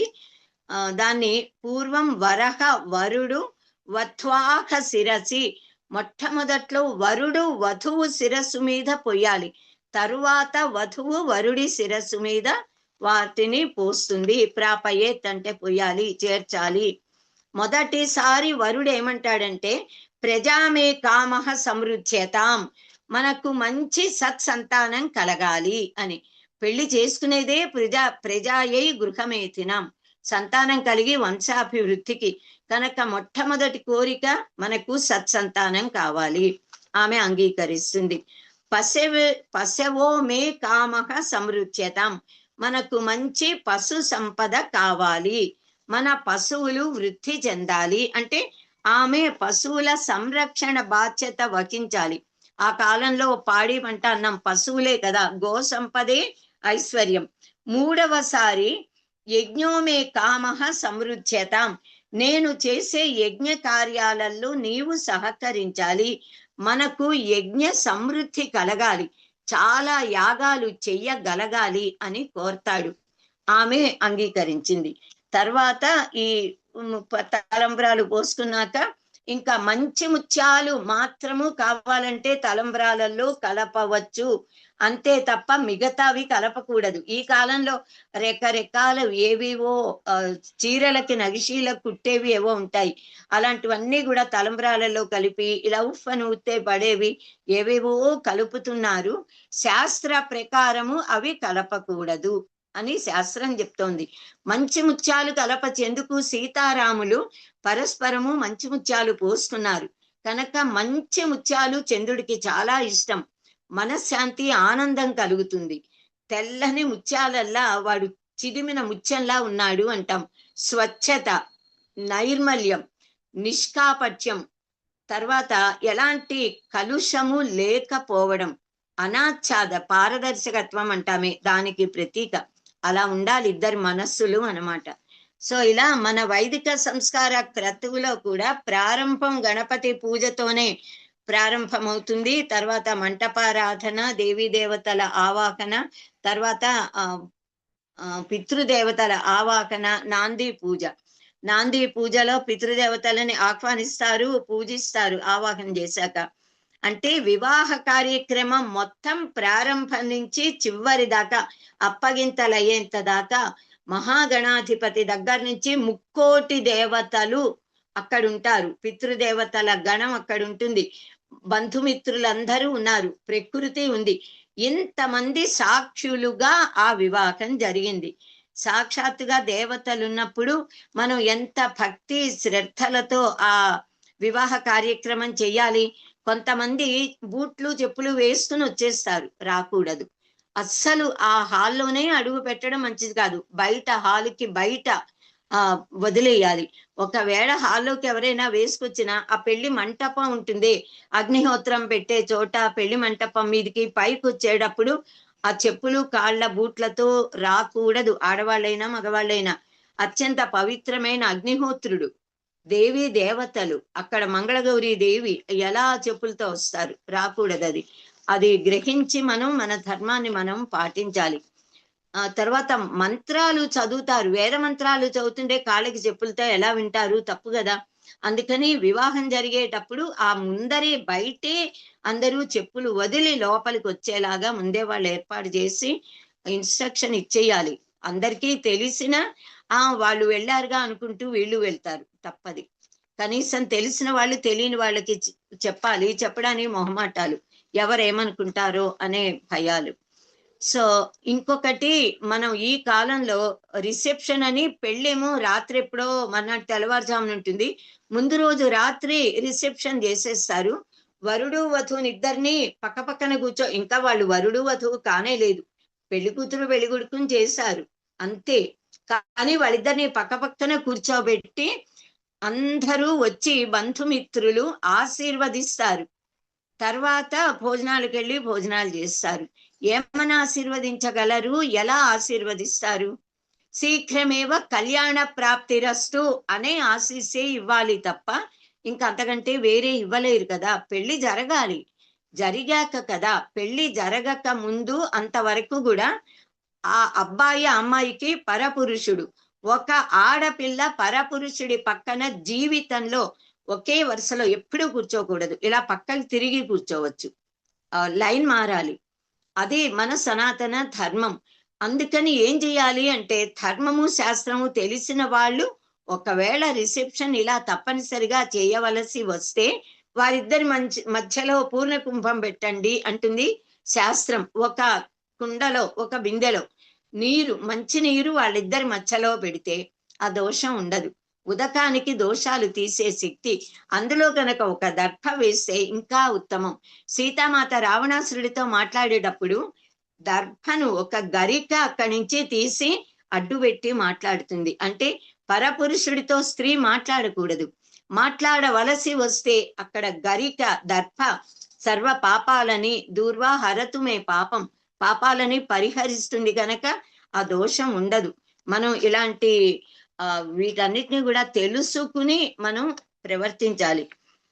సో ఓకే, మొత్తానికి ఈ ఎదుర్కోలు అనేది ఉంటుంది వివాహంలో. మగ పెళ్లి వారు పెళ్లి మంటపానికి రావడానికి, వివాహం జరిగే స్థలానికి రావడానికి ముందే ఆడపెళ్లి వారు ఎవరో ఒక్కరు వెళ్ళి వాళ్ళని ఆహ్వానించి వెంట పెట్టుకుని తీసుకురావడం మర్యాద.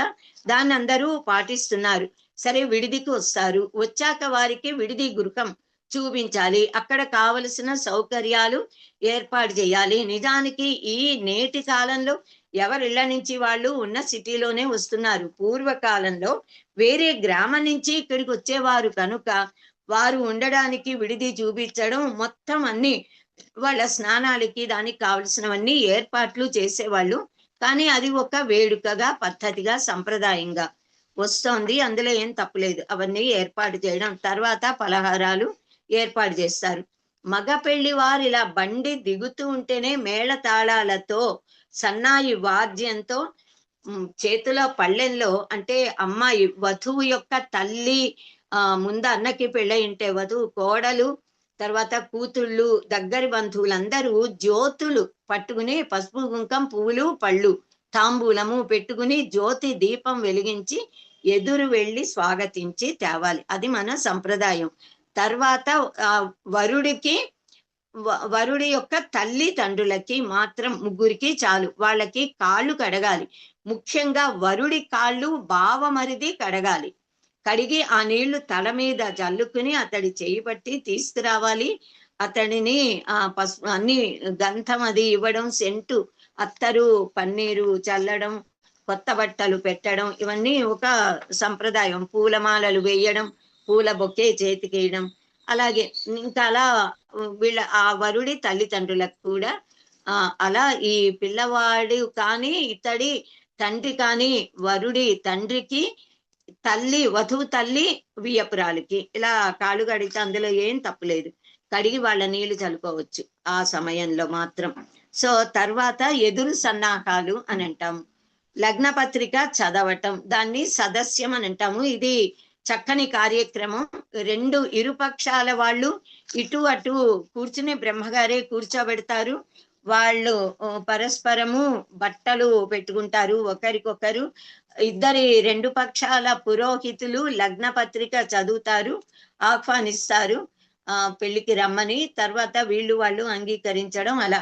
తర్వాత పానక బిందెలు, 2 బిందెలలో పానకం, అందులో ఏలకుల పొడి మిరియాల పొడి కలిపిన బెల్లం నీరు పానకం.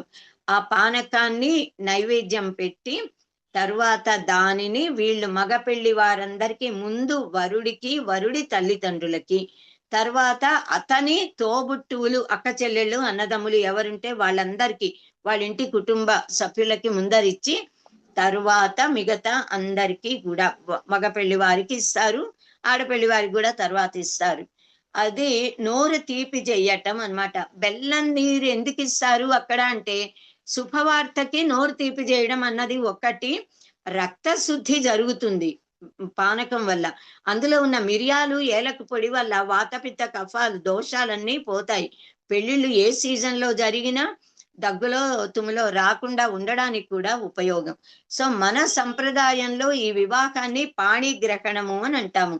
మన సంప్రదాయంలో ఆడపిల్లలు వాళ్ళ నాన్నగారికి గాని అన్నదమ్ముల చేతులు పట్టుకోవచ్చు, ముట్టుకోవచ్చు, పెదనాన్నలు, బాబాయిలు, మామయ్యలు, మేనమామలు, అంతే తప్ప మిగతా ఎవ్వరికి కనీసం పొరపాటున కూడా పర పురుషులకి పెద్దవాళ్ళైనా చిన్నవాళ్ళైనా చేతికి నేరుగా మంచినీళ్ళ గ్లాస్ కూడా ఇవ్వము, పక్కన పెడతాము. ఎవరైనా మన ఇంటికి వస్తే అలా మంచి తీర్థం తీసుకోండి అని గ్లాస్ కింద పెడితే వాళ్ళు తీసుకు తాగుతారు. అదేమీ అవమానం కాదు, అదే గౌరవం. అలాగే ఉండాలి. అంతేగాని అందరికీ చేతులకి ఇచ్చేయడం ఈ కాలంలో అందరూ చేస్తున్నారు, కానీ అస్సలు మొన్నటి దాకా చేసేవాళ్ళు కాదు. ఒక వయసు పరిమితి దాటి ఈ మొత్తం విశ్వానంతని ఒకే భావంతో చూడగలిగే మానసిక పరిపక్వత వచ్చిన వారి విషయం కొద్ది భిన్నం. అందులో అప్పటికి వారెప్పుడు మన సంప్రదాయాలని పాటిస్తూనే ఉంటారు. కానీ ఎవరిని చూసినా వారి వయస్సు కనిపించదు, ఆడామగాలాగాను అనిపించదు, పరతత్వమే దర్శనమిస్తుంది. ఆ మానసిక ఎదుగుదల వచ్చినప్పుడు చేతికి మంచినీళ్ళ గ్లాసో ఏదో పుస్తకమో ఇవ్వడంలో తప్పులేదు. కానీ ఆ పెద్దరికము రానప్పుడు, ఆడామగగా ఉన్నప్పుడు మటుకు మన సనాతన ధర్మాన్ని మనం పాటించాల్సిందే. పెద్దలు ఏం చెప్తారు అంటే శాస్త్ర ప్రకారంట ఆడవారు ఎప్పుడైనా బయటికి వెళితే తల వంచుకుని ఉండాలి. మగవారి పాదాలు కనిపిస్తే తప్పలేదు, కానీ వాళ్ళ ముఖమే చూడరాదు అన్నది మన సంప్రదాయం. అలాగే పురుషులు కూడా తమ భార్యని తప్ప, అక్క చెల్లెళ్ళని మామూలుగా తప్ప పర స్త్రీలతో మాట్లాడకూడదు, వారితో నవ్వడం లాంటివి ఎప్పుడూ చేయకూడదు, వారి ముఖంలోకి నేరుగా సూటిగా ఎప్పుడూ చూడకూడదు. వారి పాదాలను చూడొచ్చు, తల వంచుకొని. ఆడవాళ్ళ పాదాలు కనిపిస్తే తప్పులేదు, ఎందుకంటే ఏ పాదములైనా పరమాత్మను ప్రాప్తింపజేసేవి కనుక పాద దర్శనం దోషం కాదు, ముఖ దర్శనం దోషమే అని శాస్త్రం. ఎప్పుడు అంటే పరపురుషుణ్ణి, పర స్త్రీని, అది మిగతా వాళ్ళ విషయంలో కాదు. సో ఇంకా పాణిగ్రహణము, పెళ్లినే మనం పాణిగ్రహణ మహోత్సవం అని అంటాము. పరస్పరము వరుడు కుడి చేతితో వధువు కుడి చేతిని పట్టుకోవడం, ఇలా చేయి పట్టుకుంటే అది పాణిగ్రహణం.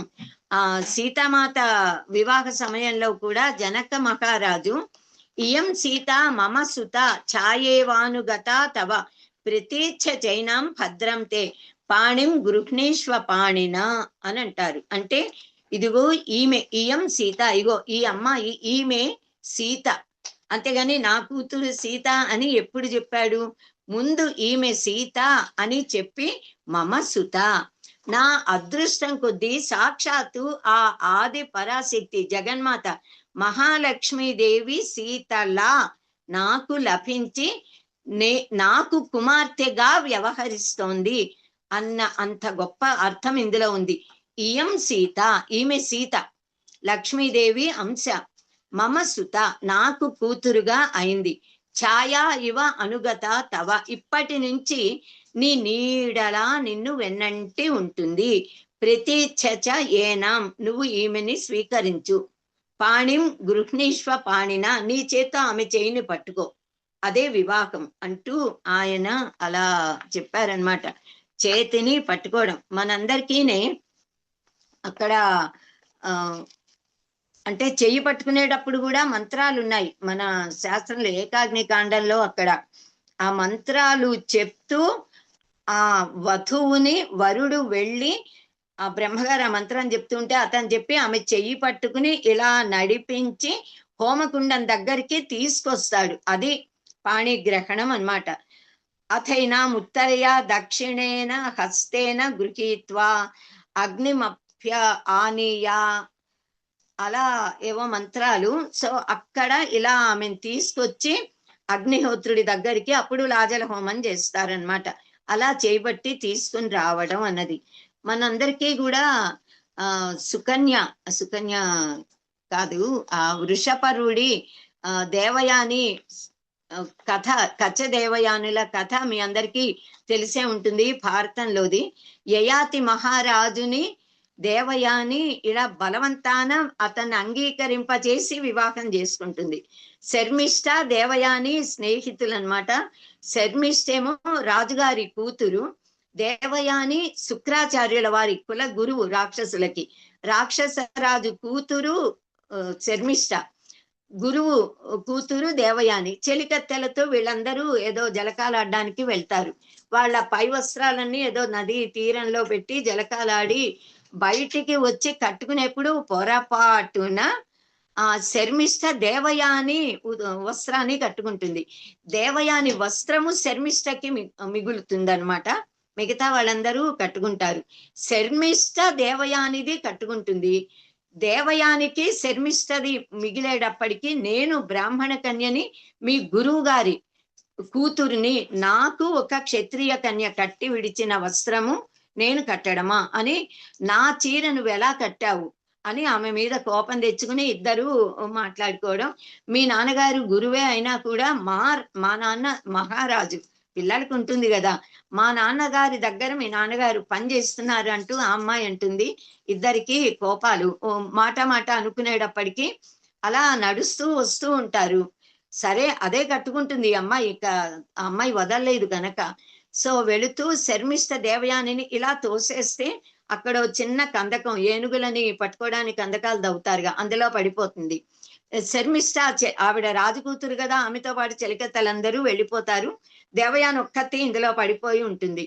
ఆ సమయంలో అక్కడ వేటాడడానికి వచ్చిన యయాతి మహారాజు, చాలా గొప్ప రాజు. యయాతి చరిత్ర తెలుసుకోవాలి, అద్భుతం అది. ఆయన వెళుతూ ఉంటే ఆ గుర్రపు డెక్కల శబ్దం వినిపించగానే ఇక్కడి నుంచి నన్ను రక్షించమని ఈమె అరుస్తుంది గట్టిగా. అనేటప్పటికీ ఆ గొంతు విని అక్కడి దిగుడు బావది, అలా గొయ్యి, దిగుడు బావి కాదు, అలా బావిలా గొయ్యి, అక్కడికి వచ్చి చూస్తాడు. కింద అమ్మాయి ఉంటుంది. ఆ రాజు ఆయన ఇలా తన చెయ్యి అందించి ఆమెని పైకి రావడానికి హెల్ప్ చేశాడు, సహాయం చేశాడు అంతే. అయితే మర్యాదగా ఎవరైనా కుడి చెయ్యి ఇస్తారుగా, ఇలా ఎడం చెయ్యి ఇవ్వరుగా. సో అలా కుడి చెయ్యి ఆసరా ఇచ్చాడు. ఆమె కుడి చేతితో పట్టుకుంది, ఆమెని పైకి లాగాడు, పైకి వచ్చింది. వచ్చాక కచుడి శాపం ఎలాగూ ఉందిగా దేవయానికి, దాంతో యయాతిని నువ్వు నన్ను పెళ్లి చేసుకో, నా చెయ్యి పట్టుకున్నావంటే కరగ్రహణం జరిగింది, పాణిగ్రహణం, నువ్వు నా భర్తవి అంటుంది. అయ్యో నేనేమో క్షత్రియుణ్ణి, నువ్వు బ్రాహ్మణ కుమార్తెవి, ఈ పెళ్లి చేసుకోకూడదు అంటే, మా నాన్నగారు ఇది ధర్మం అని చెప్తే ఒప్పుకుంటావా అంటుంది. గురువులు ఎప్పుడు ధర్మమే చెప్తారు, అధర్మం చెప్పరు కదా అని. సరే అంటే ఈ దేవయాని తన తండ్రి శుక్రాచార్యుల వారితో ఈయన నా పాణిగ్రహణం చేసేశాడు, మాకు పెళ్లి చేయండి అంటే ఆయనని అంగీకరింపజేస్తాడు యయాతి మహారాజుని. నువ్వు కరగ్రహణం చేశావు గనక పెళ్లి చేసుకోవచ్చు, ఇందులో దోషం లేదు అని. తర్వాత అతడు మళ్ళీ శర్మిష్ఠని ప్రేమిస్తాడు, శర్మిష్ఠని వివాహం చేసుకుంటాడు, వాళ్ళకి పిల్లలు పుడతారు, వీళ్ళకి. అదంతా చాలా పెద్ద కథ, కానీ చెయ్యి పట్టుకోవడం మొత్తానికి పాణిగ్రహణం. సో వివాహ సంస్కారాలలో ముఖ్యమైన ఘట్టాలలో ఇంకొకటి కన్యాదానం. కన్యా తండ్రి వరుడిని శ్రీ మహావిష్ణు స్వరూపుడిగా భావించి అతని కాళ్ళు కడిగి ఆ నీళ్లు తన తల మీద చల్లుకుని భార్య తల మీద చల్లుతాడు. మహాలక్ష్మి స్వరూపురాలైన తన కుమార్తెనిచ్చి వివాహం చేస్తాను అని చెప్తాడు. అంటే మన పెళ్లిళ్లలో జరిగేది ఏ అమ్మాయి అబ్బాయిలకి జరిగినా అది శ్రీ లక్ష్మీనారాయణ వివాహం, అంతేగాని కేవల మనుషులది కాదు. సో మహాలక్ష్మి స్వరూపిణి అయిన వధువుని పెళ్లి పీటల మీదకి తెచ్చేటప్పుడు పద్మంలో ఉంటుంది లక్ష్మీదేవి, పద్మములా ఉన్న బుట్టలో పెట్టి మేనమామలు తెస్తారు. అది దాని వెనకాల అంతరార్థం. తర్వాత వధువు తండ్రి వరుడి కాళ్ళు కడుగుతాడు, దాన్ని కూడా వరపూజ అని అంటాము. బ్రహ్మగారు వరుడితో వధువు తండ్రితో కూడా నాలోని తేజము బలము సుస్థిరంగా ఉండుగాక అనే అర్థం వచ్చే మంత్రాలని కొన్నింటిని చెప్పిస్తారు. తర్వాత శ్రీ లక్ష్మీనారాయణ స్వరూపాయ వరాయ ఇదమాసనం ఇదమర్ఘ్యం ఇదం పాద్యం అని అంటూ దేవతలకిలాగా ఈ వధువు తండ్రి వరుడి పాదాలు కడిగి ఆయనని కూర్చోబెట్టి అన్ని చేస్తాడు ఉపచారాలు. నమోస్త్వనంతాయ సహస్రమూర్తయే సహస్ర పాదాక్షి శిరోరు భాగవే సహస్రనామ్నే పురుషాయ శాశ్వతే సహస్ర కోటి యుగధారిణే నమః అంటూ పూజ చేస్తారు. ఆ వరుడికి వధువు తండ్రి తన కుమార్తెను కన్యను బ్రహ్మలోకము పొందాలి అనే జిగీషతో, జేతుమిచ్చా జిగీష, జయించాలనే కోరికతో, మోక్షం పొందాలి అనే కోరికతో వరుడిని ధర్మార్థ కామ సిద్ధి కోసం, నా వరుడు ధర్మాన్ని అర్థాన్ని కామాన్ని పొందడం కోసం నా కూతురిని వధువుగా నీకు దానం చేస్తున్నాను ఇస్తున్నాను అంటూ ఇస్తాడు. కానీ మనం హోమం చేసేటప్పుడు వేరే వాళ్ళకి దానాలు ఇచ్చేటప్పుడు మనం నీటితోనే దానం ఇస్తాము మంత్రాలు చెప్తూ. అప్పుడు అగ్నయ ఇదం నమమ, ఇంద్రాయ ఇదం నమమ, ఇది ఆ దేవుడికి నాది కాదు అంటాం. ఎవరికైనా ధనాన్నో వస్త్రాన్నో దశదానాలు షోడశదానాలు అప్పుడు కూడా ఆ మంత్రాలతో తుభ్యమహం దదామి అని అంటూ దదాతు అంటాము, ప్రతిగృహ్ణాతు అంటే ప్రతిగృహ్ణామి అంటారు వాళ్ళు. ఇది నమమ అంటూ ఇస్తారు ఎవరిచ్చినా.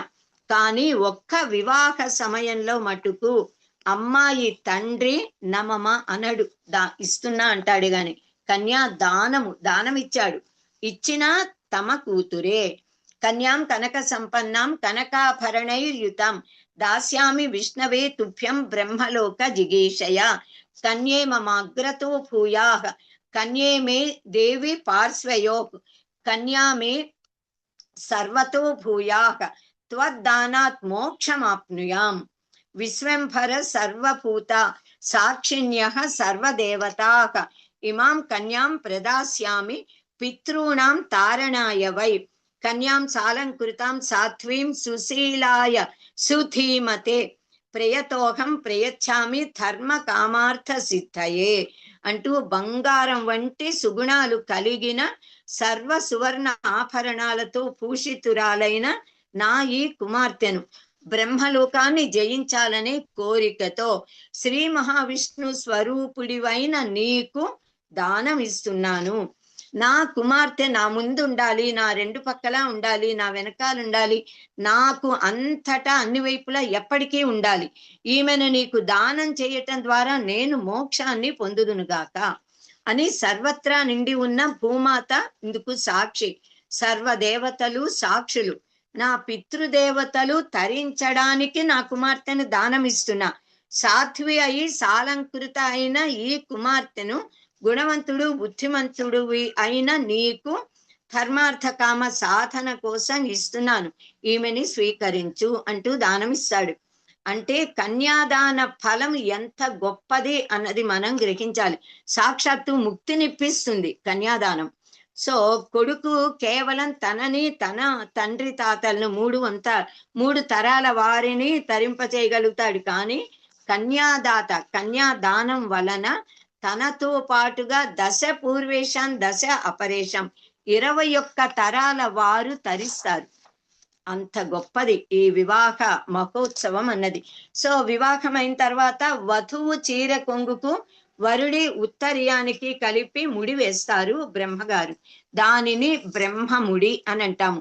ఆ బ్రహ్మదేవుడు వేసిన ముడి, దాన్ని ఎవ్వరూ తీయలేరు, అంటే వీళ్ళని వేరు చేయలేరు అని అర్థం. తతో వధూవర చేలాంచలయో సువర్ణ ఫల సహితం ఉత్తరేణానువాకేన బ్రహ్మ గ్రంథిం గ్రథ్నాతి యోగక్షేమస్య క్లుప్త్యై అంటూ మంత్రాలు. వధూవరుల క్షేమం కోసం వీరిద్దరిని మిథునముగా జంటగా దంపతులుగా చేయడం కోసం, వీరికి సంతానం కలగడం కోసం, వధువుకు పత్నిత్వాన్ని కలిగించడం కోసం, ఇద్దరు కలిసి యజ్ఞాలు చెయ్యటం కోసం అంటూ ఇలా చాలా మంత్రాలు శుభకామనలు కలిగినవి మంత్రాలు చెప్తూ యో వైతాం బ్రహ్మణో వేద అమృతేనావృతాం పురీం తస్మై బ్రహ్మ చ ఆయు కీర్తిం ప్రజాం దదుహు అంటూ ఇలా మంత్రం. ఇంకా కొన్ని మంత్రాలు ఉన్నాయి, అవన్నీ చెప్పి బ్రహ్మ గ్రంథి ముహూర్త సుముహూర్తోస్తు అంటూ వారిద్దరి కొంగులు ముడివేస్తారు బ్రహ్మగారు. ఇప్పుడు ఈ ఇద్దరు కూడా ఆ ముడిని అలాగే ఉంచుకుని అప్పగింతలయ్యాక అత్తవారింటికి వధువు అత్తగారింట్లో భర్తతో కలిసి అడుగు పెట్టాలి. అప్పటిదాకా ఆ బ్రహ్మముడి అలాగే ఉంటుంది, అలాగే ఉంచుకోవాలి, ఇద్దరు విడదీయకూడదు. వివాహ సంస్కారంలో ఇంకా ముఖ్యమైన ఘట్టము లాజల హోమం. మంత్రాలు చెప్తూ వధువు కుడికాలితో సన్నికల్లు రాయిని త్రొక్కుతుందన్నమాట. ఆతిష్టేమస్మానమస్మేవత్వగుం స్థిరా భవ అభితిష్ట పృతన్యత సహస్వ పృతనాయత అంటే మనం ఇద్దరం కూడా ఈ రాయిలాగా స్థిరంగా దృఢంగా ఉండాలి. సంసారంలో ఎలాంటి ఒడిదుడుకులు కలిగినా తట్టుకుని నువ్వు ఇలా రాయిలా స్థిరంగా నిలవాలి అంటూ వధువుకు వరుడు చెప్తాడు. ఆమె ఒప్పుకుంటుంది. తర్వాత లాజల హోమంలో వధువు సోదరుడు కూడా పాల్గొనాలి. సో ఇంకా వధువు దోసిలిలో ఆద్యాన్ని ఇలా నేతిని కొద్దిగా అభికరించి ఇలా రాసి అందులో నిండుగా లాజలు పేలాలు పోస్తారనమాట. వధువు సోదరుడు ఆమె చేతిలో పేలాలు పోస్తాడు. వరుడు వధువు చేతిలోని పేలాలను మంత్రాలు చెప్తూ ఆమె చెయ్యిలా పట్టుకుని అగ్నిలో వేయిస్తాడు అన్నమాట. సో అలా అగ్నిలోకి లాజలని వేస్తారు, హవనం చేస్తారు కనుక అది లాజల హోమము. ఆమె మంత్రాలతో భర్త యొక్క దీర్ఘాయుష్ను కోరుతూ సన్నికల్లు రాయిని తొక్కాక అగ్ని ప్రదక్షిణ చేసి వచ్చి కూర్చుంటూ ఉంటుంది. ఇలా 3 సార్లు లాజలు పొయ్యడం, ఆ రాయి సన్నికల్లు రాయి తొక్కడం, ఇలా వచ్చి కూర్చుని నమస్కరించడం, అలా 3 సార్లు ఆమె చేశాక అగ్ని ప్రదక్షిణ తరువాత ఆ వరుడు తన బావమరిదికి సత్కారం చేసి బొట్టు పెట్టి గంధము, అత్తరు, పన్నీరు, సుగంధం, తర్వాత నూతన వస్త్రాలు ఇచ్చి తాంబూలం ఇచ్చి సత్కరిస్తాడు. ఈ ప్రక్రియలో వధూవరులిద్దరూ లాజలతో అంటే పేళాలతో అగ్ని ఆరాధన హోమం చేశారు. అగ్ని ద్వారా అర్యముడిని శ్రీ సూర్య భగవానుడిని ఆరాధించారు. వధువు తన భర్తకు దీర్ఘాయుర్దాయాన్ని తేజస్సుని ఇవ్వమని కోరుకుంటుంది. అలాగే వరుడు తన భార్యకు సహనాన్ని తేజస్సుని ఆయుర్దాయాన్ని ఆరోగ్యాన్ని ఇవ్వమని ప్రార్థిస్తాడు. సన్నుకల్లు రాయిలా మేమిద్దరము స్థిరంగా దృఢంగా జీవితం అంతా కలిసి ఉండాలి అని కోరుకుంటారు. ఆ తర్వాత వరుడు వధువు ఇద్దరు కూడా పరస్పరం ఆనందంగా ఏదో పూలు మళ్ళీ పూలమాల వేయించడం అది చేస్తారు. వధువుకి ఏదో ఒకటి ఆ సమయంలో వరుడి తల్లిదండ్రులు బహుమానాలు ఇస్తారు. బ్రహ్మగారు వధూవరులతో ఇంకా చాలా హోమాలు చేయిస్తారు. వరుడు వధువుతో కలిసి తన స్వగృహానికి వచ్చినప్పుడు ప్రవేశ హోమం చేస్తారు. అక్కడ బ్రహ్మగారు వరుడికి ధ్రువ నక్షత్రం చూపించినప్పుడు మళ్ళీ ఇలా చెప్తారు. ధ్రువ క్షితిర్ ధ్రువయోనిర్ ధ్రువమసి ధ్రువత స్థితం త్వం నక్షత్రాణం మేధ్యసి సమాపాహి పృతన్యత ఇది వరం ధ్రువం దర్శయతి. ఈ మంత్రం చెప్తూ బ్రహ్మగారు ధ్రువ నక్షత్రాన్ని చూపిస్తే వరుడు వధువుకు అరుంధతి నక్షత్రాన్ని చూపించినప్పుడు ఇలా చెప్తాడు. సప్త ఋషయ ప్రథమం కృత్తికానాం అరుంధతిం యధ్రువతాగుం హనిన్యుః షట్కృత్తికా ముఖ్య యోగం వహంతి యమస్మాకమేతత్వష్టం అలా త్వష్టమి ఇది వధుం అరుంధతిం చ దర్శయతి. అరుంధతిని చూపిస్తాడు. వధూవరులిద్దరూ అక్షింతలు తీసుకుని ఉదకాన్ని తమ దోసిలిలో పోసి ఉత్తర దిక్కుకు తిరిగి సప్త ఋషులకు వారి పత్నులకు అరుంధతి మాతకు ధ్యాన శ్లోకాలు మంత్రాలు చెప్తూ అర్ఘ్యాలు సమర్పిస్తారు. కశ్యపోత్రిర్భరద్వాజో విశ్వామిత్రోథ గౌతమః వశిష్ఠో జమదగ్నిశ్చ సప్తైతే ఋషయస్తథా పత్ని సహిత సప్త ఋషిభ్యో నమో నమః ఇదమర్ఘ్యం సమర్పయామి. తర్వాత అరుంధతి మహాదేవి వశిష్ఠ ప్రియ భామిని దంపత్యోః రక్షణార్థాయ ఇదమర్ఘ్యం దదామ్యకం. అరుంధతి దేవ్యై నమః ఇదమర్ఘ్యం సమర్పయామి అంటూ ఇలా ప్రత్యేకంగా అర్ఘ్యం అరుంధతి దేవికి ఇస్తారు. వివాహ సంస్కారాలలో మరొక ముఖ్యమైనది స్థాళీపాకం, స్థాళీపక్వము. నూతన వధువుతో మొదటిసారిగా అన్నము వండించి దానిని దేవతలకు హోమం చేయించి హోమంలో సమర్పింప చేస్తారు. వీరిద్దరూ కలిసి సమర్పిస్తారు.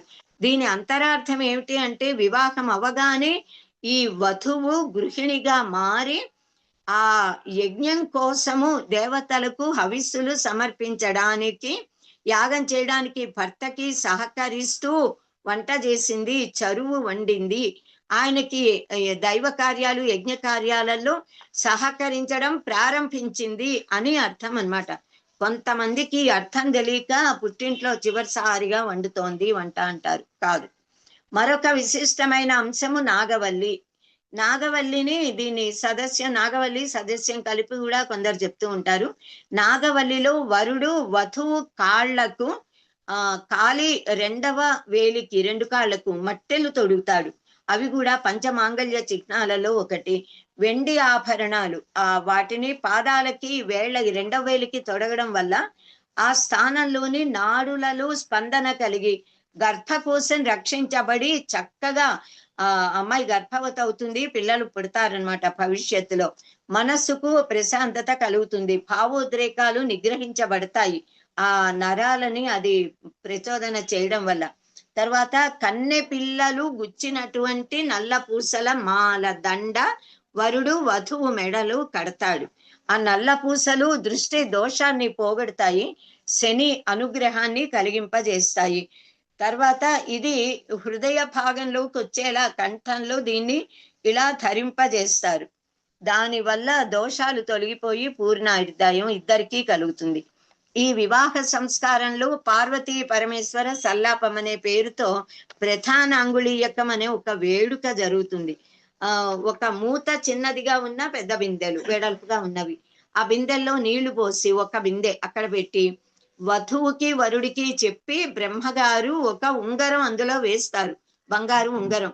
వీళ్ళిద్దరూ చేతులు లోపలి ఒకేసారి ఆయన చెప్పగానే చేతులు లోపలికి పెట్టి ఆ ఉంగరాన్ని ఎవరు ఎక్కువ సార్లు బయటికి తీస్తే వారి మాట రెండవ వారు జీవితాంతం వింటారు అని అది ఒక వేడుక హేళ. ఇది ఎందుకు చేస్తారు అంటే ఇద్దరు కొత్త వాళ్ళు అప్పటిదాకా, సో వారిలోని ఆ బిడియము తగ్గాలి, కొంచెం మైత్రీ భావం కలగాలి.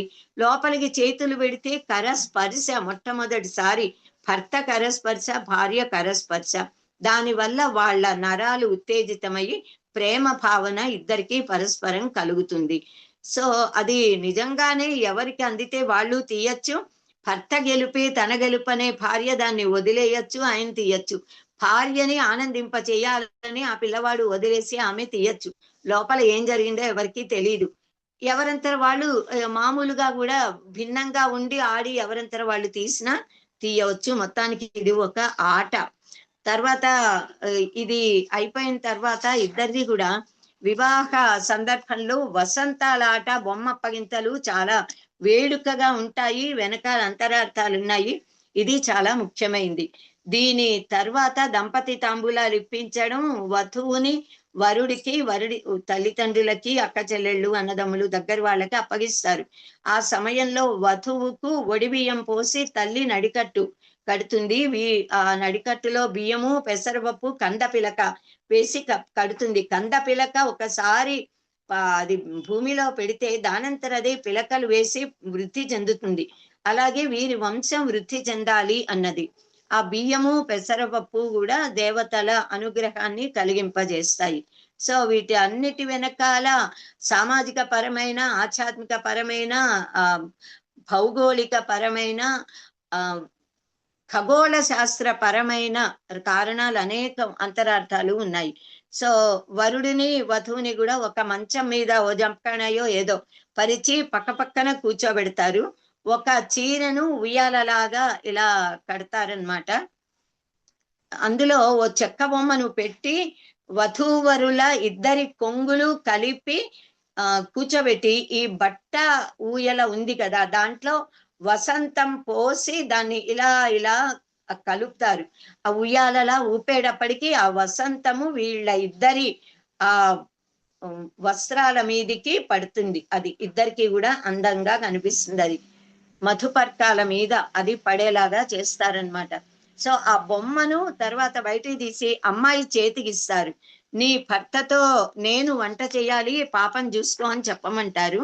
ఆ అమ్మాయి అలాగే నేను వంట చేయాలి, మన పాపం చూసుకోండి అంటుంది. పాపో బాబో అంటే అతను నేను ఉద్యోగానికి వెళ్ళాలి గనక ఈ పాపను నువ్వే చూసుకో అని అమ్మాయికి ఇస్తాడు.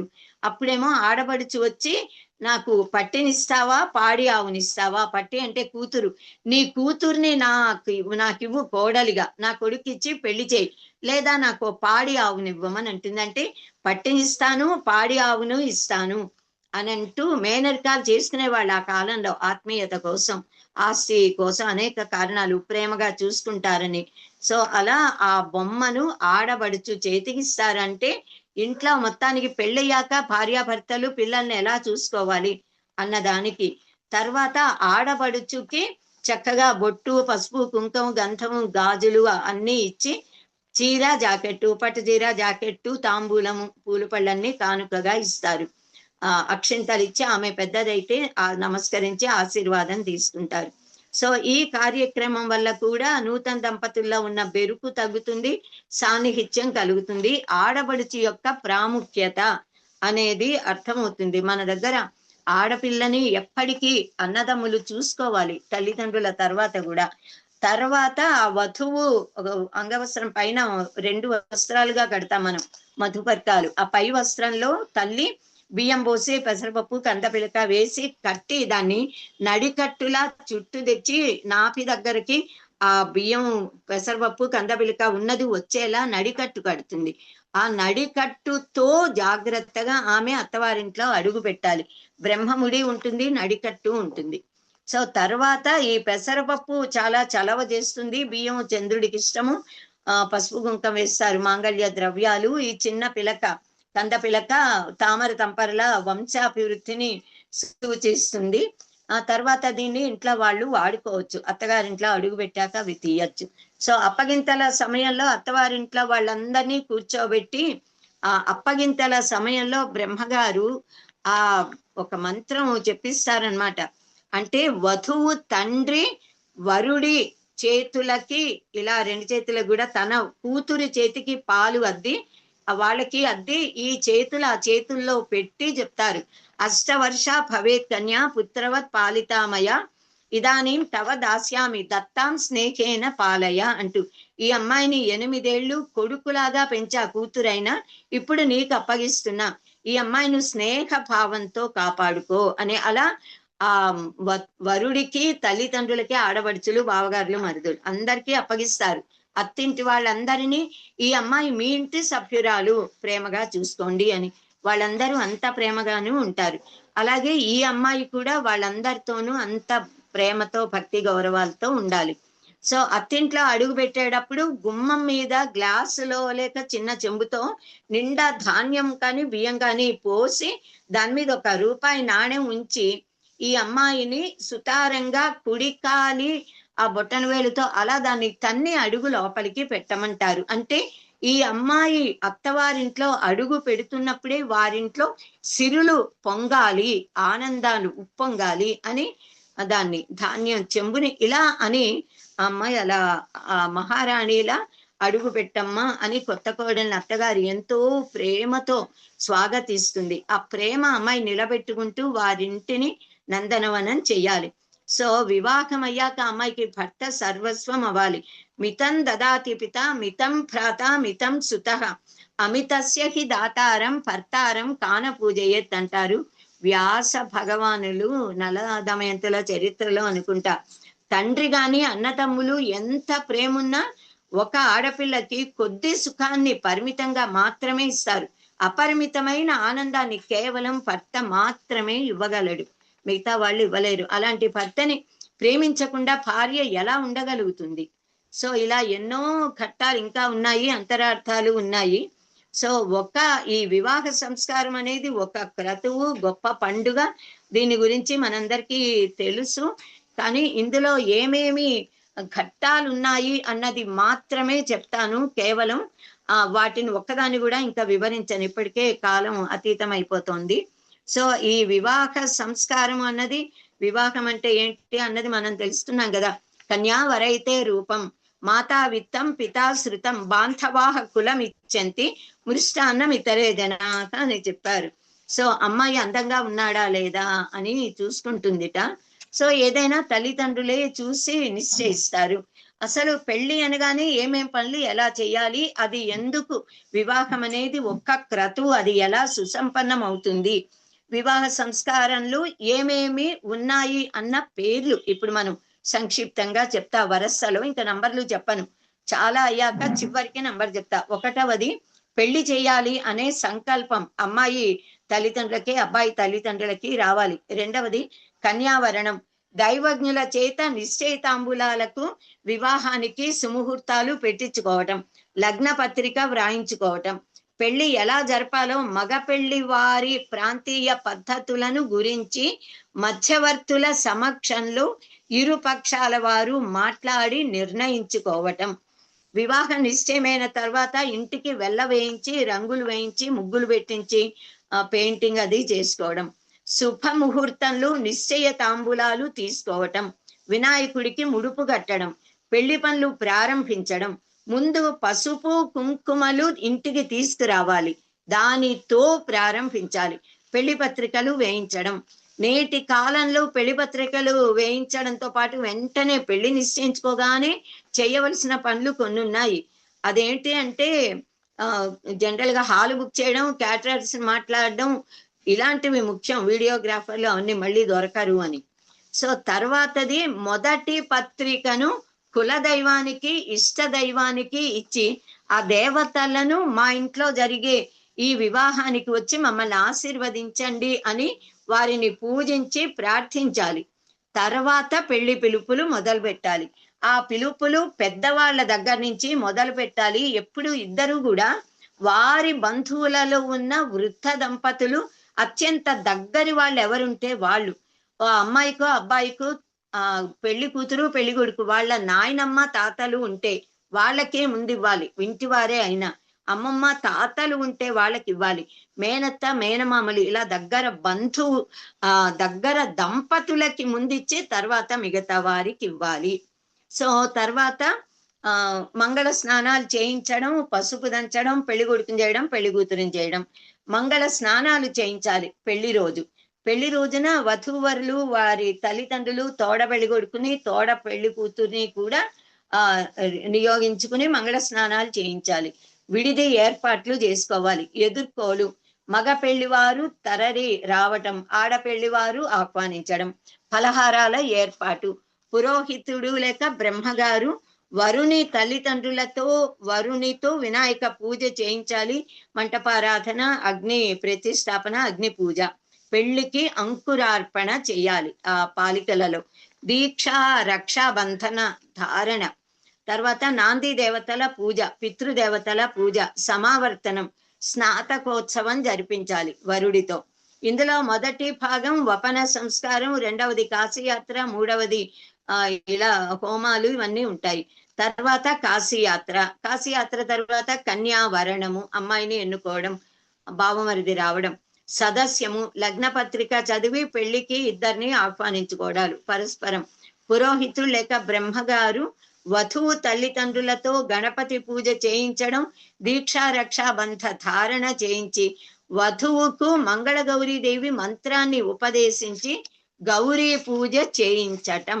ఆ అమ్మాయి భక్తి శ్రద్ధలతో గౌరీ పూజ చెయ్యటం. తరువాతది గోత్ర ప్రవర పఠనం, ఉత్తర జంధ్యాలు పటువు, వరపూజ, మధుపర్కం, కన్యాదానం, లగ్నాష్టక పఠనము, తెరసెల్ల, సుముహూర్తం, చూర్ణిక, వధూవర సమీక్షణం, యుగ ఛిద్రాభిషేకం, మధుపర్క వస్త్రాలు, జ్యోతులతో రావటం పెళ్లికూతురిని తీసుకుని, మంగళసూత్ర ధారణ, యోక్త్ర ధారణ, అక్షతారోపణం, తలంబ్రాల వేడుక, పుష్పమాల ధారణ, కర్పూర మాలలు, చందనమాలలు కూడా ధరింపజేస్తారు. బ్రహ్మముడి, రక్షాబంధనం, పాణిగ్రహణం, ప్రధాన హోమములు, సప్తపది, సన్నికల్లు రాయి, లాజల హోమం, నాగవల్లి, ధ్రువ నక్షత్ర దర్శనం, అరుంధతి నక్షత్ర దర్శనం, అర్ఘ్య ప్రదానం, స్థాళీపాకం, సదస్యం, మహదాశీర్వచనం, వేద పఠనం, శేష హోమాలు, పలహార పళ్ళాలు, అలకపాన్పు, నాకబలి, కొట్నాలు, తెలంగాణలో ఇది చాలా ఎక్కువ, పెళ్లి భోజనాలు, భూజం బంతులు తప్పకుండా ఆడిస్తాం, బంతులాట, పార్వతీ పరమేశ్వర సల్లాపము, బంతులాట, భూజం బంతులు మనం కూడా తప్పకుండా ఆడిస్తాం. తర్వాత బొమ్మ అప్పగింతలు, దంపతి తాంబూలాలు, అప్పగింతలు, అమ్మాయిని నడికట్టు, కందపిలక, తర్వాత చలిమిడి పెట్టడం, చలిమిడి పెట్టి పెళ్లి కూతురు తల్లి ఆ అమ్మాయిని ఆశీర్వదించి అప్పుడు అమ్మాయిని అత్తవారింటికి పంపుతారు.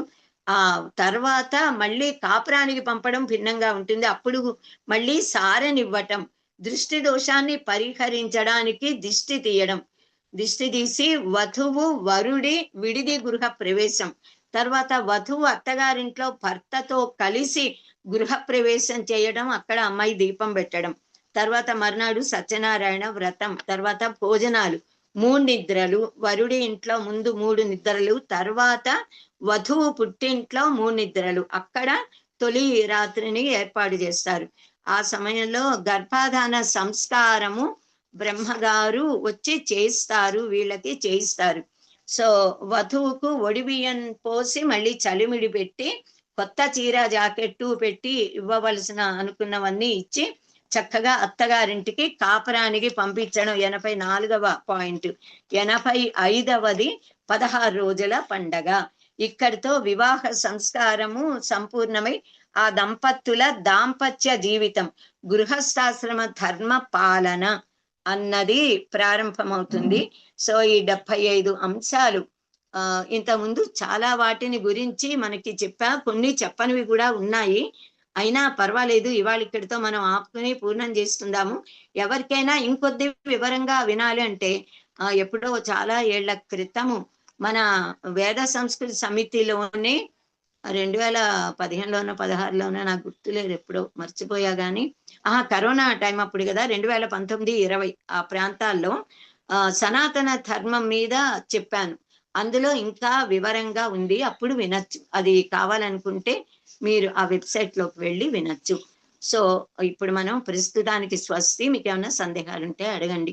స్వస్తి ప్రజాభ్య పరిపాలయంతాం న్యాయేన మార్గేణ మహిం మహీషాః గోబ్రాహ్మణేభ్య శుభమస్తు నిత్యం. లోకా సమస్తా సుఖినో భవంతు. స్వస్తి. శుభం. ఎవరికైనా ఏమైనా ప్రశ్నలు ఉన్నాయా అండి? నిన్నటి క్లాస్, ఇవాటి క్లాస్ లో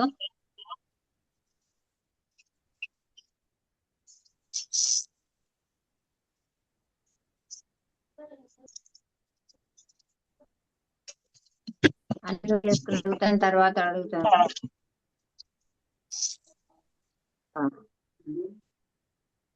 ఝాన్సీ గారు ఏమైనా ఉన్నాయా ప్రశ్నలు మీకు?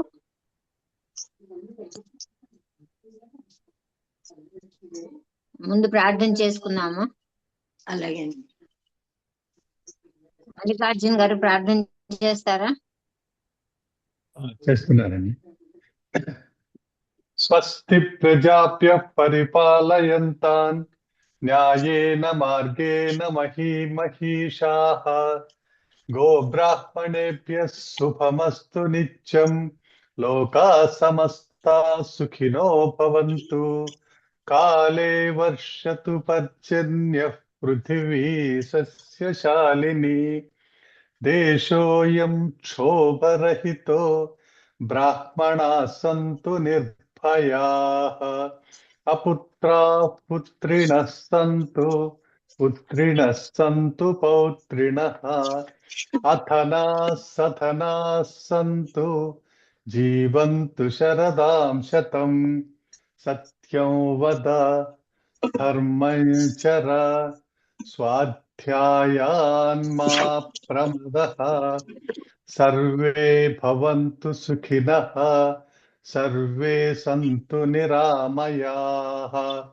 సర్వే భద్రాణి పశ్యంతు మా కశ్చిత్ దుఃఖభాగ్ భవేత్.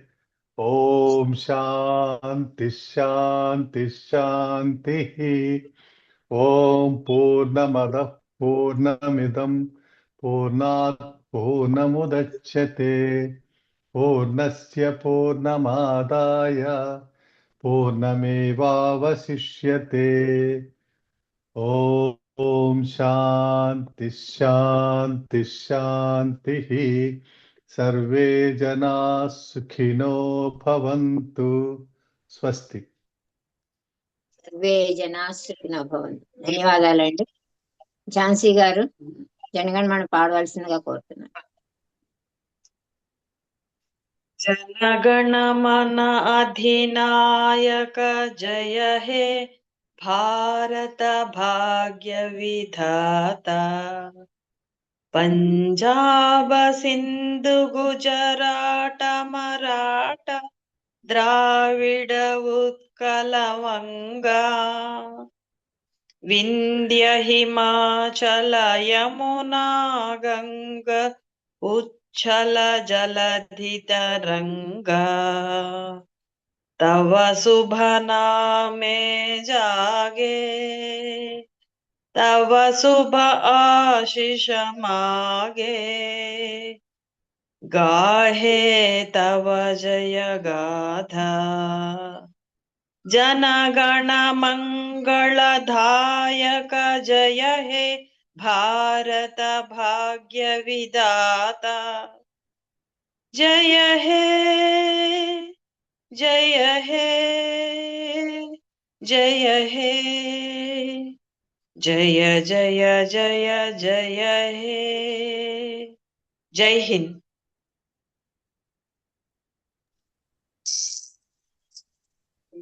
ధన్యవాదాలండి. ఇప్పుడు ఎవరికైనా ఎటువంటి ప్రశ్నలైనా ఉంటే అడగచ్చు.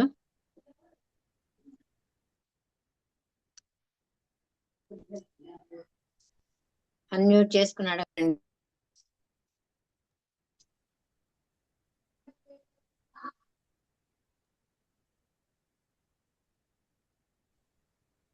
మేడం చాలా ధన్యవాదాలు వివరంగా చెప్పేశారు, చాలా క్లారిటీగా ఎగ్జాంపుల్ గా నాన్ స్టాప్ గా. ఈ క్లాసులో చాలా చాలా తొందరగా చెప్పవలసి వచ్చింది మేడం గారికి. ఎందుకంటే రెగ్యులర్ క్లాసెస్ లో అయితే కొంచెం సమయం దొరికేది. ఉన్న అదే అంటే క్లాసెస్ కాదు, లో అంటే ఇంకేం డౌట్స్ అవి లేని విధంగానే అయిపోయింది క్లాస్ మొత్తం. నేను అదే చెప్దామని చెప్పని ఆన్ చేశాను మేడం. కావాల్సింది చాలా చాలా చక్కగా చాలా విపులంగా ఈ విషయాలన్నీ కూడా ఎక్కువ మందిగా ఏదో జరుగుతుంది కాబట్టి ఏదో పంత బ్రహ్మగారు చేస్తున్నాం అనుకుంటామే కానీ దాంట్లో ఉన్నటువంటి గూఢార్థము అంతరార్థం తెలియదు ఇప్పటి వరకు. ఇప్పుడు నాకు ఒక డౌట్ ఉండేది, ఆ అత్తవారింటికి వచ్చినప్పుడు కాలుతోటి ధాన్యాన్ని అలా తన్నిచ్చేసి లోపలికి తీసుకొస్తారంటే ఎందుకు ధాన్యాన్ని తన్నడం ఏమిటి అనే భావంలో నెగిటివ్ సెన్స్ లో ఆలోచించేవాడిని.